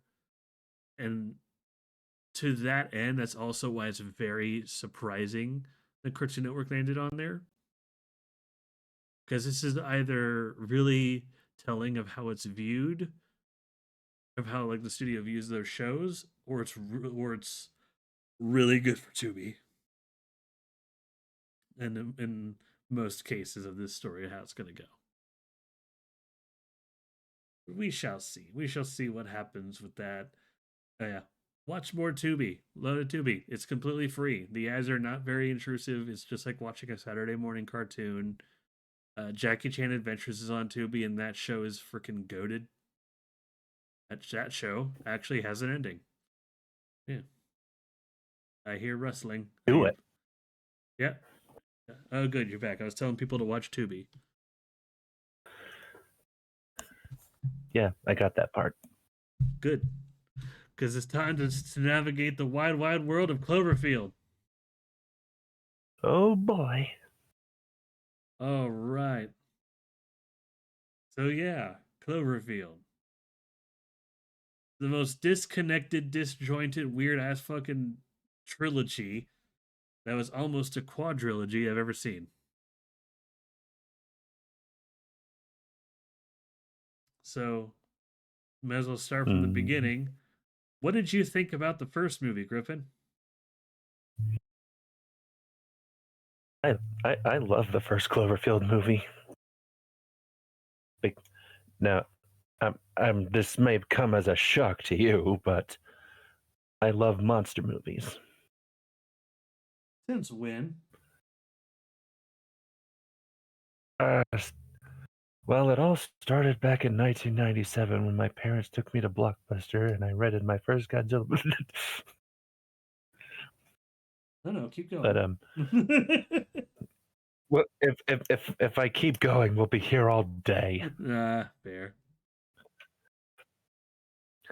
But so I'm sure you probably experienced this movie the same way I did, sitting in the theater to see Transformers in 2007, watching the trailers, and then this trailer comes up. Mm-hmm. No title, just the date. And at that point, your mind is just racing. Oh my God, what is this? What is this? You've got people saying it's a new Godzilla movie. However, this came out during a time that most Godzilla fans would refer to as the Dark Ages, where there was basically no new projects being made. Maybe a whisper here and there, but nothing too concrete. At least not in the And States. yes, I was following. And yes, I was following every single one of them, so I knew right away this ain't Godzilla. This is something else. Funny you say that And because there was my. a Good. hmm, No, continue your there. thought. Well, I was just going to say there was a placeholder name for the movie called Cloverfield, and then that just ended up becoming the name of the movie.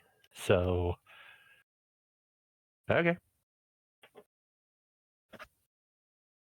Yeah, it's funny and now you your thought. say that everyone thought it was Godzilla because I had a little mini argument with my stepbrother because like as more information came out about it, my family knew I was excited for it. My brother just he very much did the south like it's just gonna be Godzilla, dude. It's no wonder you want to see it because apparently like Godzilla is the only giant monster in the world.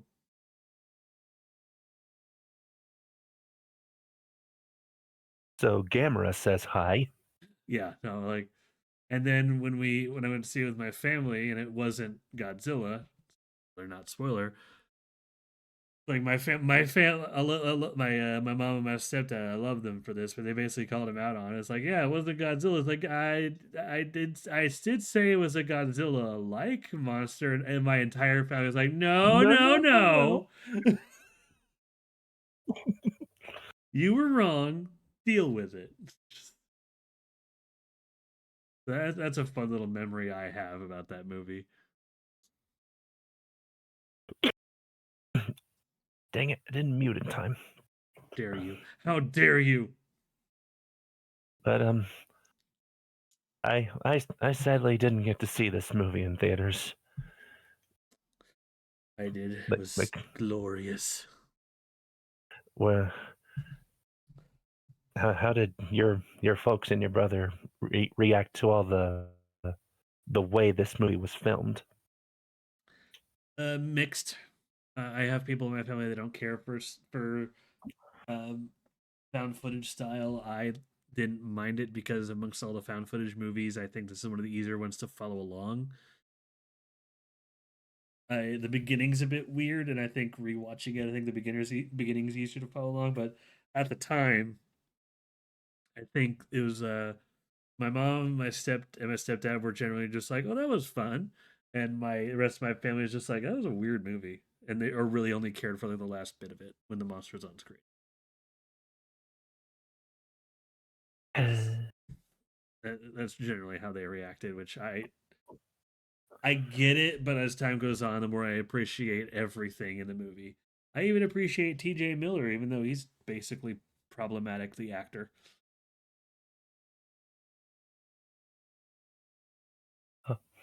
Oh, HUD, you little scamp.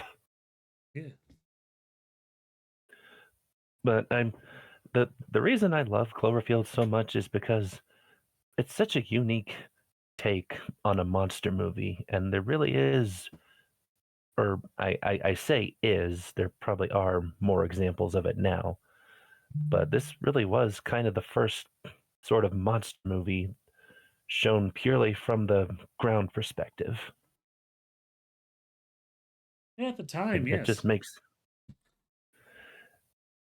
it really makes people who normally chide these kinds of movies and makes them go, "Oh God, this kind of situation is actually terrifying." Yeah, that's why I'm so happy with the current boom of monster movies and like killer animal movies and how they're being taken seriously because the internet's full of a bunch of chuds that they're just like, this is how I would survive a killer. This is how I would survive a monster movie. This is how I would survive a kaiju attack. And y- Keep there's telling a there's yourself about a that. 95% chance that you would. I don't care who you are. It's it's like those Instagram videos that show how would you survive in this situation, and it's basically just the sun going supernova. It's like, guess I'll die. Yeah.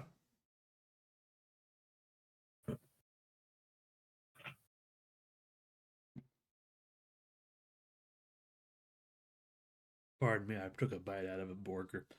But I want a burger. I'll, I can't help you. But base I guess I really like the first one. Is the parts that like I know even when I first saw it, kind of like what does this even mean? Was just the weird little bug things. Like looking back on it and rewatching it, I realized like oh, it's basically just these weird little vermin infestation things. They're not its babies that we know of. It's just like Uh, little mites that are just kind of on its body because it's that fucking big. And while we're on the subject, thoughts on the creature itself? I love the creature itself, but I don't like what it started. And what I mean by that is I think the Cloverfield monsters, because of its popularity, started this wave that whenever we were to like and it's still going on, that whenever we make an extraterrestrial or just something alien, it's going to have a specific design. Think like the alien from Clover. Think of Clover. Think of the alien from Super 8. Think of the rigmarole thing. You can immediately picture exactly what I'm describing now, because that's the Yeah, yeah my mind usually goes towards the lemur creatures from the first Avatar movie. yeah. But like it started this trend of just like whenever we want to do some non-humanoid alien, that's the design it's going to have. We never have fun with it anymore. Like at the time, like Clover's fine because it was the first, and I'll even give a pass to the Alien on Super 8 because that's its own wonderful movie that and it does at least something with the anatomy and just something with how it moves and how it leads and like there's a little bit of uniqueness to it. But it just started this wave of just so many fictional aliens and smaller and larger properties just look the same. But yeah, no. But, I mean, the ones you listed, I can certainly understand. But to this day, I will still fight anyone who says that the Mutos from Godzilla 2014 just look like the Cloverfield monster when it's like, look at them. No, they're bugs. The Mutos are bugs. Is there a design inspiration as far as on the female Muto? Yes, and only the female Muto. The male is its own thing. They're basically big bugs. They have sexual dimorphism. That's what it's based off primarily. There is we have to learn to distinguish when something is inspired by something and when something is blatantly copied by something. And I think the female Muto is only vaguely inspired by Clover. It is not a direct copy, rip off, or design thing. There's clearly something else going on here.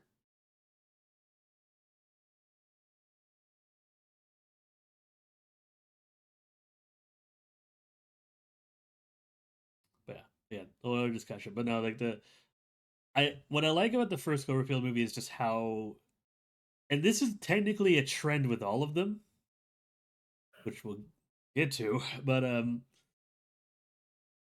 the endings are never clear. Well, sure, for like the characters it is, but what happens to the world is more vague. You know what I mean? Yes. Like they bombed the creature, they bombed New York, but the creature is alive. It's still...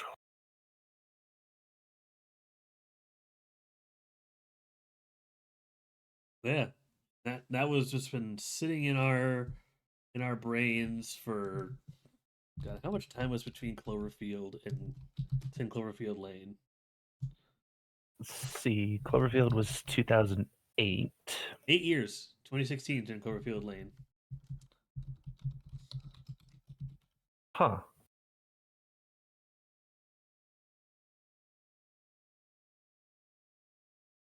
8 years, and in between they stuck with us. Now,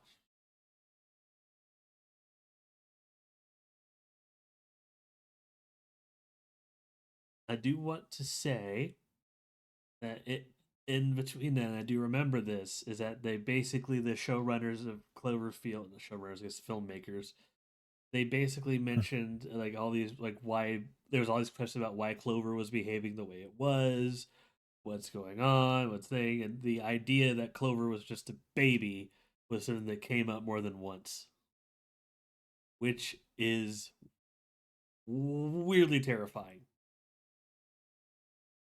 It's just a baby. But put a pin in that for later.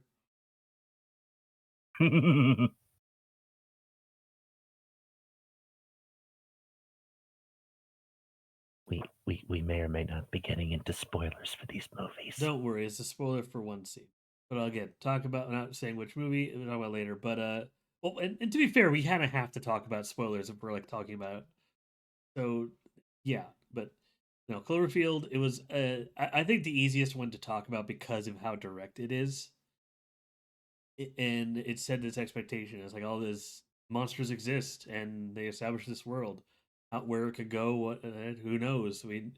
I know leading up to 10 Cloverfield Lane, there was lead up for something, but it was so weird.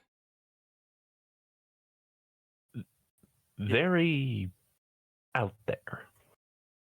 John Goodman is a character.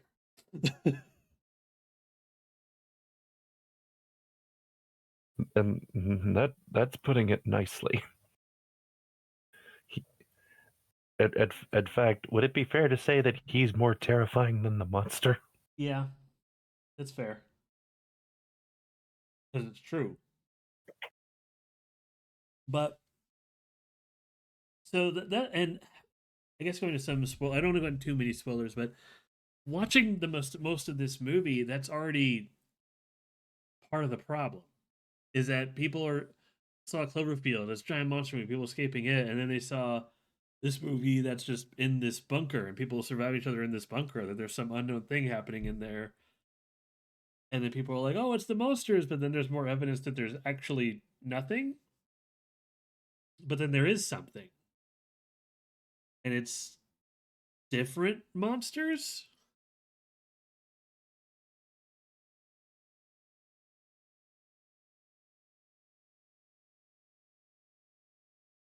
And how they connect is one of those things that you can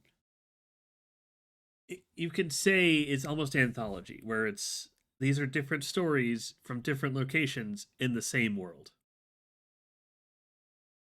And I do believe that is the intent. You know what I mean? Yeah, it's very similar to, well, not as similar to Halloween 3 Season of the Witch, because No. that still remains its own thing. And it didn't start as an original movie, only to have it shoved in with the original subject, Yeah. much as these next two movies did.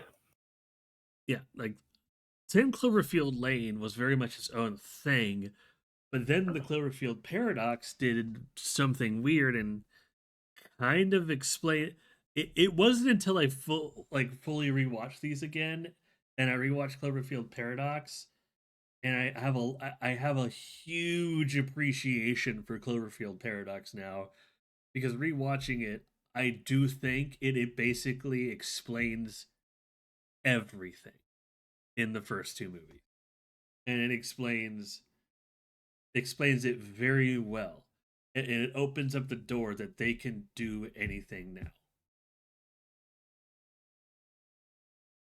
But I guess touch on 10 Cloverfield Lane before I dig into that mess. Um, God, this is a hard watch because of just how claustrophobic it is, and how you're just with this awful person, this abusive person, and just trying to survive.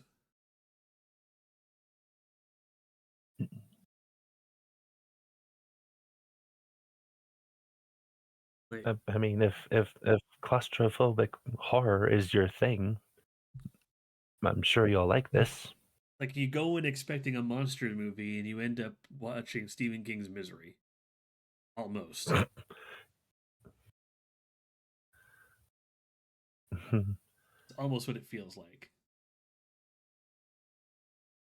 So the problem is they called it Cloverfield? 10 Cloverfield Lane. That's the thing, and it's confirmed that it's tied to it. And we do know at the end, at least to some degree, that there is something going on, and the silhouette of Clover kind of proves that this is the same world. But it just begs the question: why was this the sequel?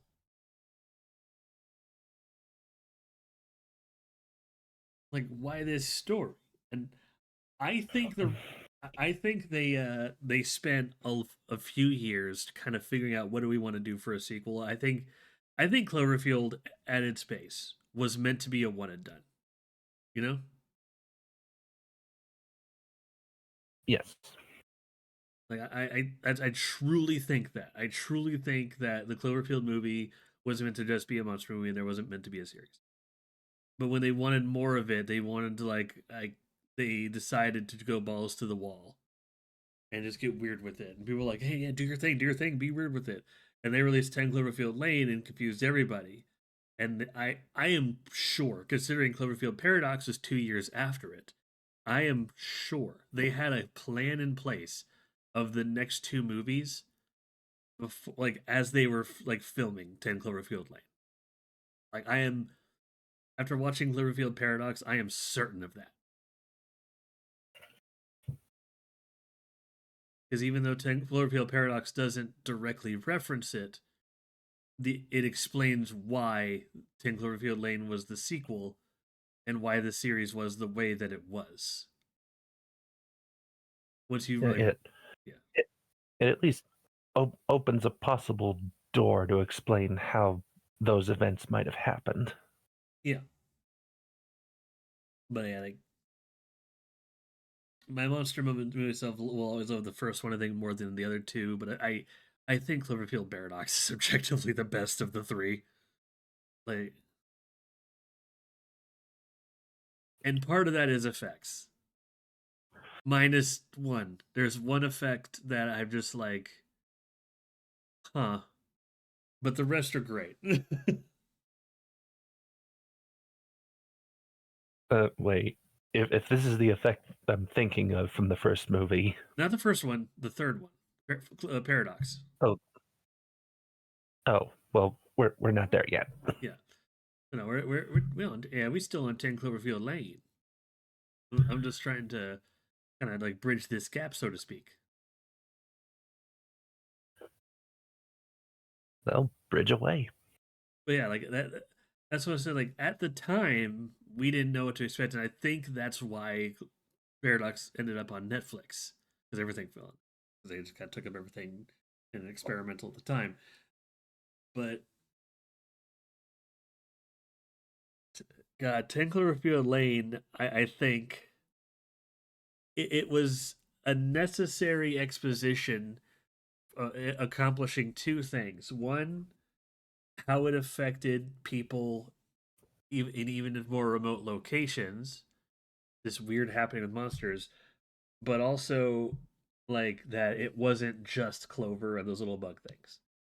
It basically painted the picture of how dire it was. And I think that's the important thing. Like people are pushed to do horrible things. Things are dire in this world. Like this is basically another tale of the end of the world. It's a lesser version of something like Quiet Place, Day One. You know?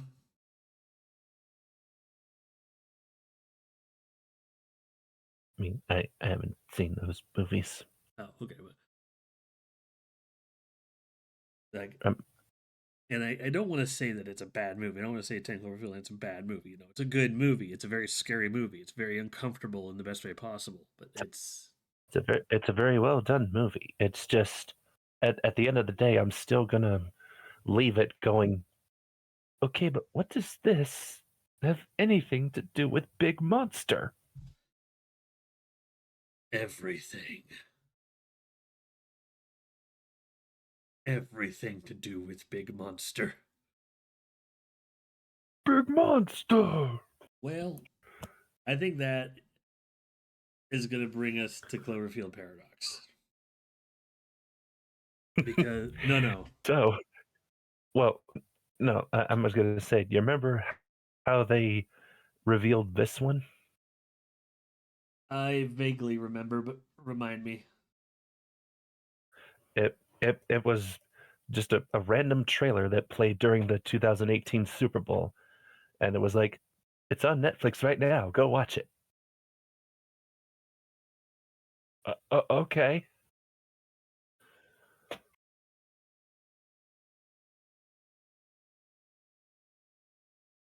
Huh? Yeah, sounds about right. And, and then that led to the joke of just watch. J.J. Abrams is going to tease the next Cloverfield movie by literally breaking into your house and making you watch it. Probably. Well, like, but so Cloverfield Paradox is an interesting movie. The very first time I watched it, it was very cerebral, and I didn't understand half the shit that was going on.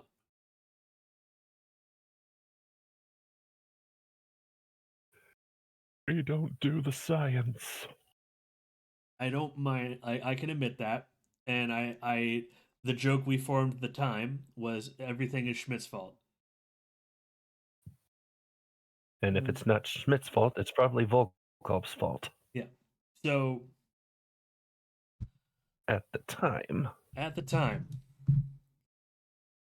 upon rewatching it, I just want to say multiverse theory's a bitch. Yeah.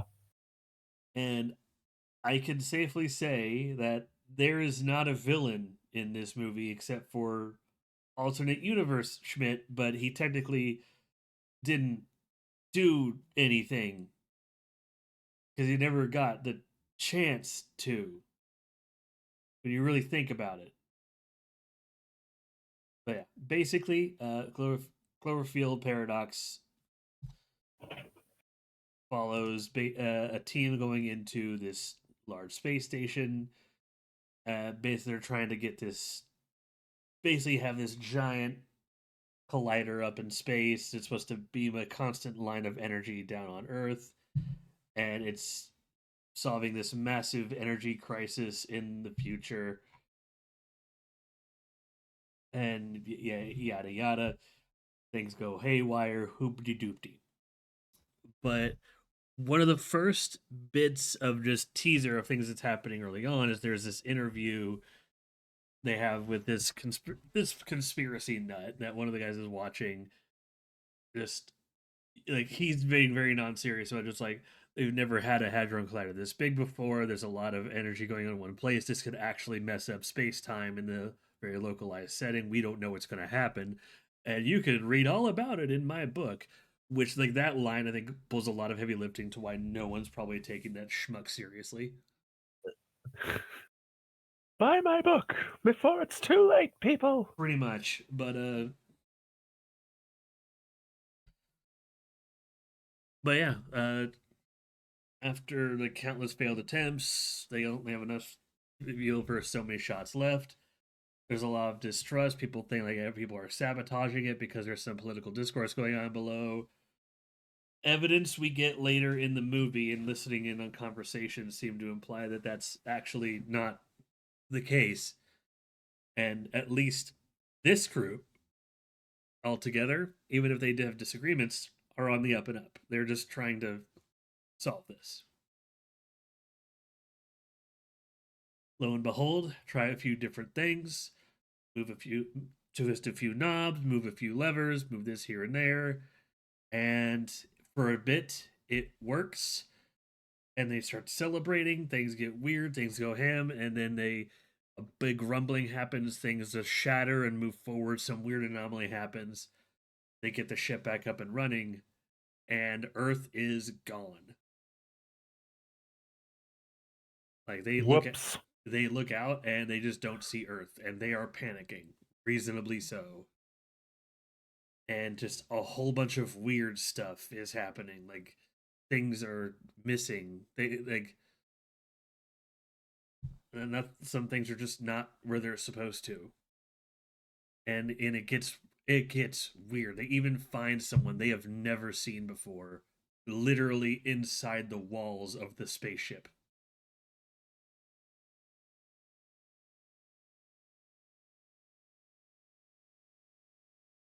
And that's already horrifying. But we also find out that a whole bunch of like I guess habitat of worms as well as this gyro are inside of one of the people.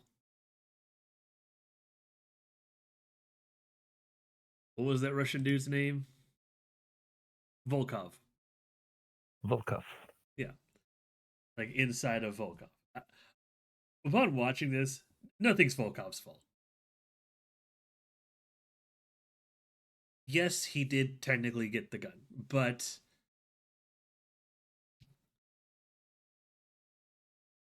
like he was being paranoid, but he didn't. All he did was just act according to his own delusion. He didn't cause any of it. He was just a reactionary force, and that's going to be the common factor here. Now, when they as they start gathering all pieces together, people died in all these horrific ways. They start piecing a few things together. They get the story from Mina Jensen, who is a lady they found who recognized some of the crew, and they piece together. Uh, Honestly, and I think one of the movie's biggest faults too quickly that they're in an alternate dimension, and Mina's the only survivor, and she believes that everything kind of worked and just, but these people basically knocked them around, and these people are at fault for just like causing this and messing up their plan, ruining their planet, and it leads to just things later where they just these people have to die. Like they now have a working space station and whatnot. And there's a when upon rewatching, I realized that there is information that she doesn't get, and she's just not piecing together because they're not thinking straight. And that's the real thing here. No one's thinking straight in this weird situation because it's an alternate universe and no one's putting things together. And that's like a is that this space station of people, this crew, they did nothing a 2 year thing, mostly because when they appeared, they're on the opposite side of the sun. When they finally get a transmission from Earth and they find Earth, when Mina is in the other room, they get confirmation that the space station crashed. It's been months. They didn't fail because someone stopped them. They failed because it blew up and fell to Earth.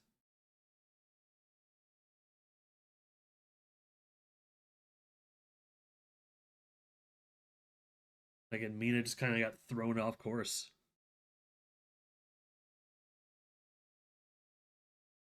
But that which then raises an interesting conundrum because of other fun little details like Mundy's arm. There is a scene in the movie which is my favorite scene in the movie because it's so creatively done. Where like he goes and like the wall like eats his arm, and like the entire wall is shifting around it and dragging it on, and it just kind of cleanly is off his arm. And then later they find his disembodied arm, but it's not his arm. His It's another Mundy's arm. And suddenly that kind of pieces together that this obviously isn't the Mundy from this universe because the Mundy from this universe is dead. It was confirmed later. This is some other Mundy is controlling the arm. And it raised suspicion to Schmidt, who in one universe was a saboteur, and in this universe might have been a saboteur, but our Schmidt was not.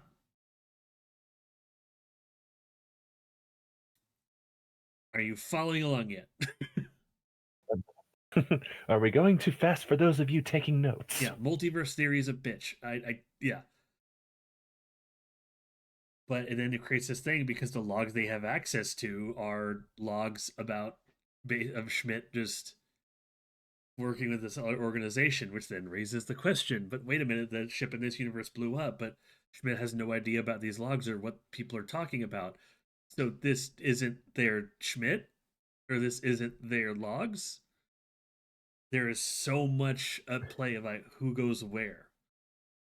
Basically, what they did when they opened space time is there is a central for like point here where all of these in different universes fired off at once, and basically just the Mad Hatter went change places and just shook around the bottle of bullshit and displaced all of them. And when they reacted, and because it created this big hole in space time, all these eldritch creatures kind of slipped in. Hence Clover. Different times, different places, affecting people in different ways. We get hints and teases of this all throughout because we get the perspective of Ava's husband on Earth, Michael Hamilton, is finding this kid going to a bunker, which at first I thought was the bunker from 10 Cloverfield Lane. It's not, but No. would have been a cool callback, but it's not. It's just another bunker. It's just basically just a thematic similarity. But when they find out that like everything's back, Ava's back, we never technically get the confirmation that it's his Ava.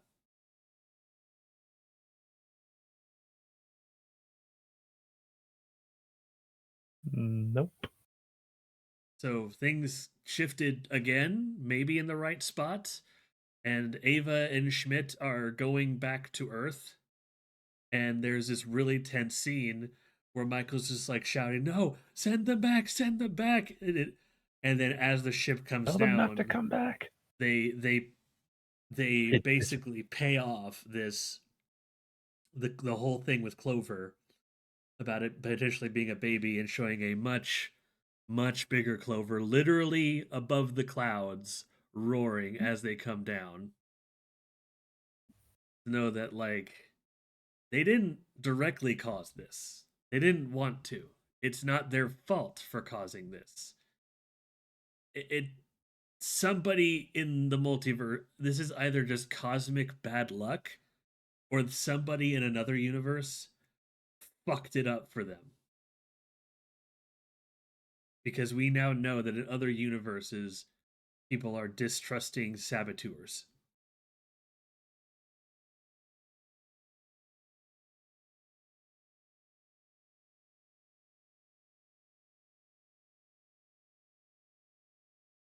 And you may be asking, well, what's the paradox? Well, there's a lot of paradoxes in this movie.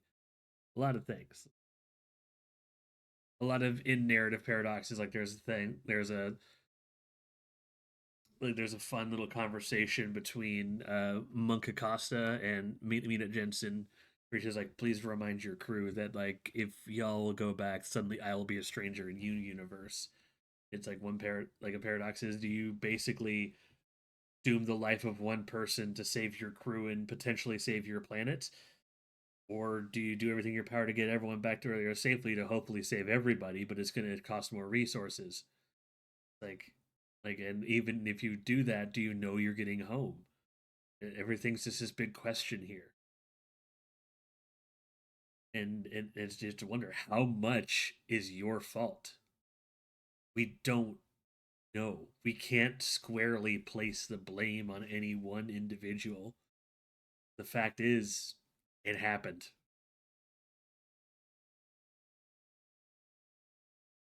Like that's just the wonderful thing about this movie and how it portrays, and just that's why 10 Cloverfield Lane is the way it is. It's like awful people exist and they can make these bad situations worse.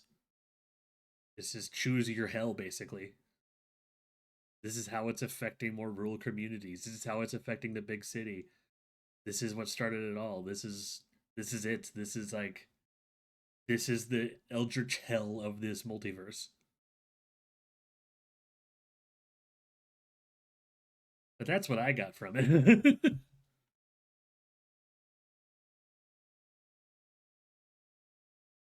Fun, isn't it? head hurty. I was able to understand it just fine. What did you think about Cloverfield Paradox? Um, well, I'm glad you were able to understand it. I I enjoyed it as a decent enough science fiction movie. I mean, I got the basic broad strokes of it, although I probably didn't put as much thought into it as you did. It's okay. I forgive you. I think I put more thought into Paradox and trying to like basically bridge it to 10 Cloverfield Lane and Cloverfield, and I'm confident that's what it was trying to do. It was explain where all this shit came from, like what started this. So if we get another Cloverfield movie, it's probably going to be another perspective in the future, or potentially a way to solve it, or go back up to the space station and fix it in a last ditch effort with a new crew. Maybe the return of Ava. Who knows?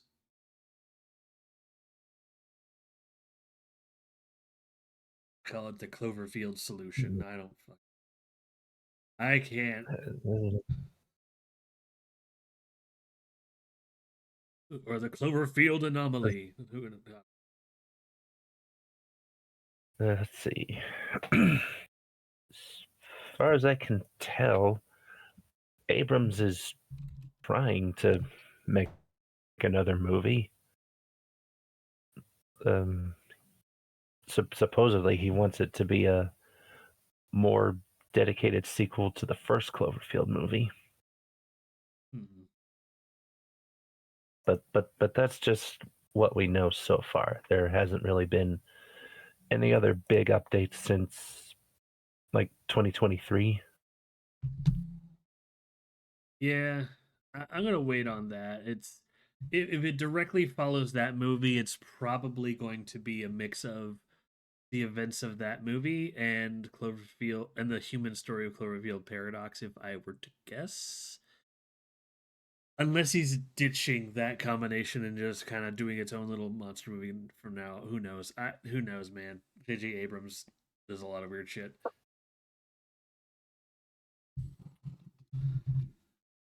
But you had any other thoughts on this trilogy?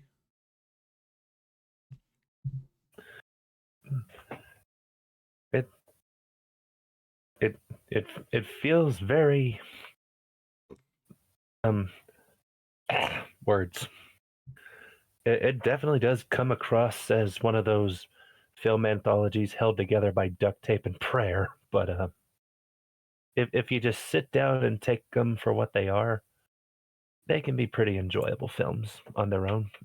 If you like monster movies, science fiction, or psychological horror.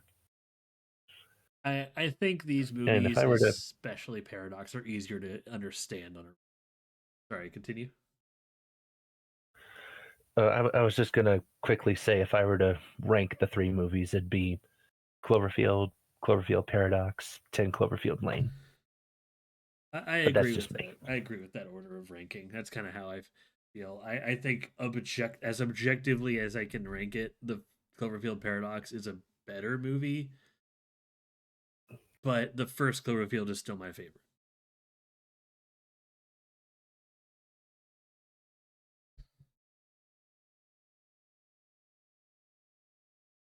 Very well. I think Also, didn't you say there was also kind of a fourth movie, except not really?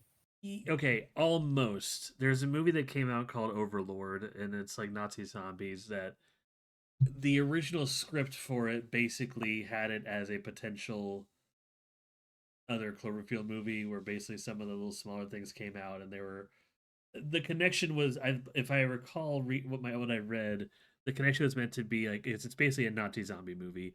Is that the thing turning them to zombies? You could basically see dissected bugs and the aliens from 10 Cloverfield Lane in the lab where they were making the zombies, and they were just basically using a controlled strain to make controlled super soldiers.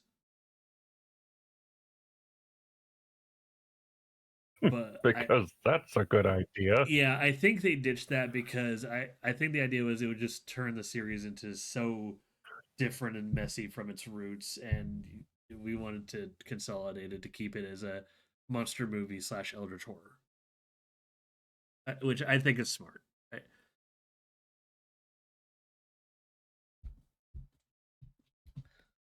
Like it would have been so different, it would have distracted, and then you just there would have been no clear definition for what the Cloverfield series was if it was included. But I agree with that. But I guess that brings us to the end of our show, and I guess first off, thank you for joining me, Gryphon. My pleasure. Thank you for having me. But this brings us to the wheel. Yes. The wheel. The almighty wheel. Yes. Every time we spin the wheel, in 2 weeks, when we come back, we'll discuss the topic. Our options are we have Waika, that's Motion Studio. We have the Alien versus Predator tier list. We have The Mummy, the Brendan Fraser series specifically, including up to the Dragon Emperor. We have We Are the Men in Black. That is going to cover the trilogy. I'm 50-50 on covering the fourth one. I'm probably not going to do the fourth one because it's so disconnected from the trilogy. It just there's no way to talk about it without just going and this is here too. Sing a Song. Basically, that is going to be talking about Sing and Sing 2 and the special that came out in between, the little Halloween one. Movies I think are very good. We have the Dark Knight trilogy, which the Christopher Nolan movies are very good. I don't think I need to discuss why I want to talk about them. And replacing the Cloverfield trilogy is just a fun little topic: a Kino intro to Super Sentai. And Oh boy. that's not what. Okay, what that's not going to be is me going in depth on every season of Super Sentai. Will be here forever.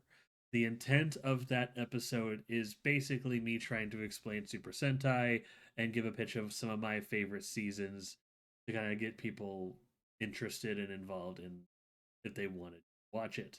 There are many sources and many ways to watch it, be like or whatnot. So it's just like me and maybe some other people give our recommendations, and that's basically and just kind of talk about what we love about the show and some of our favorite seasons. That's all it is. And of course, the guests decide. Whoever lands on that, it's up to Gryphon. So without further ado, let us spin that wheel. Wee.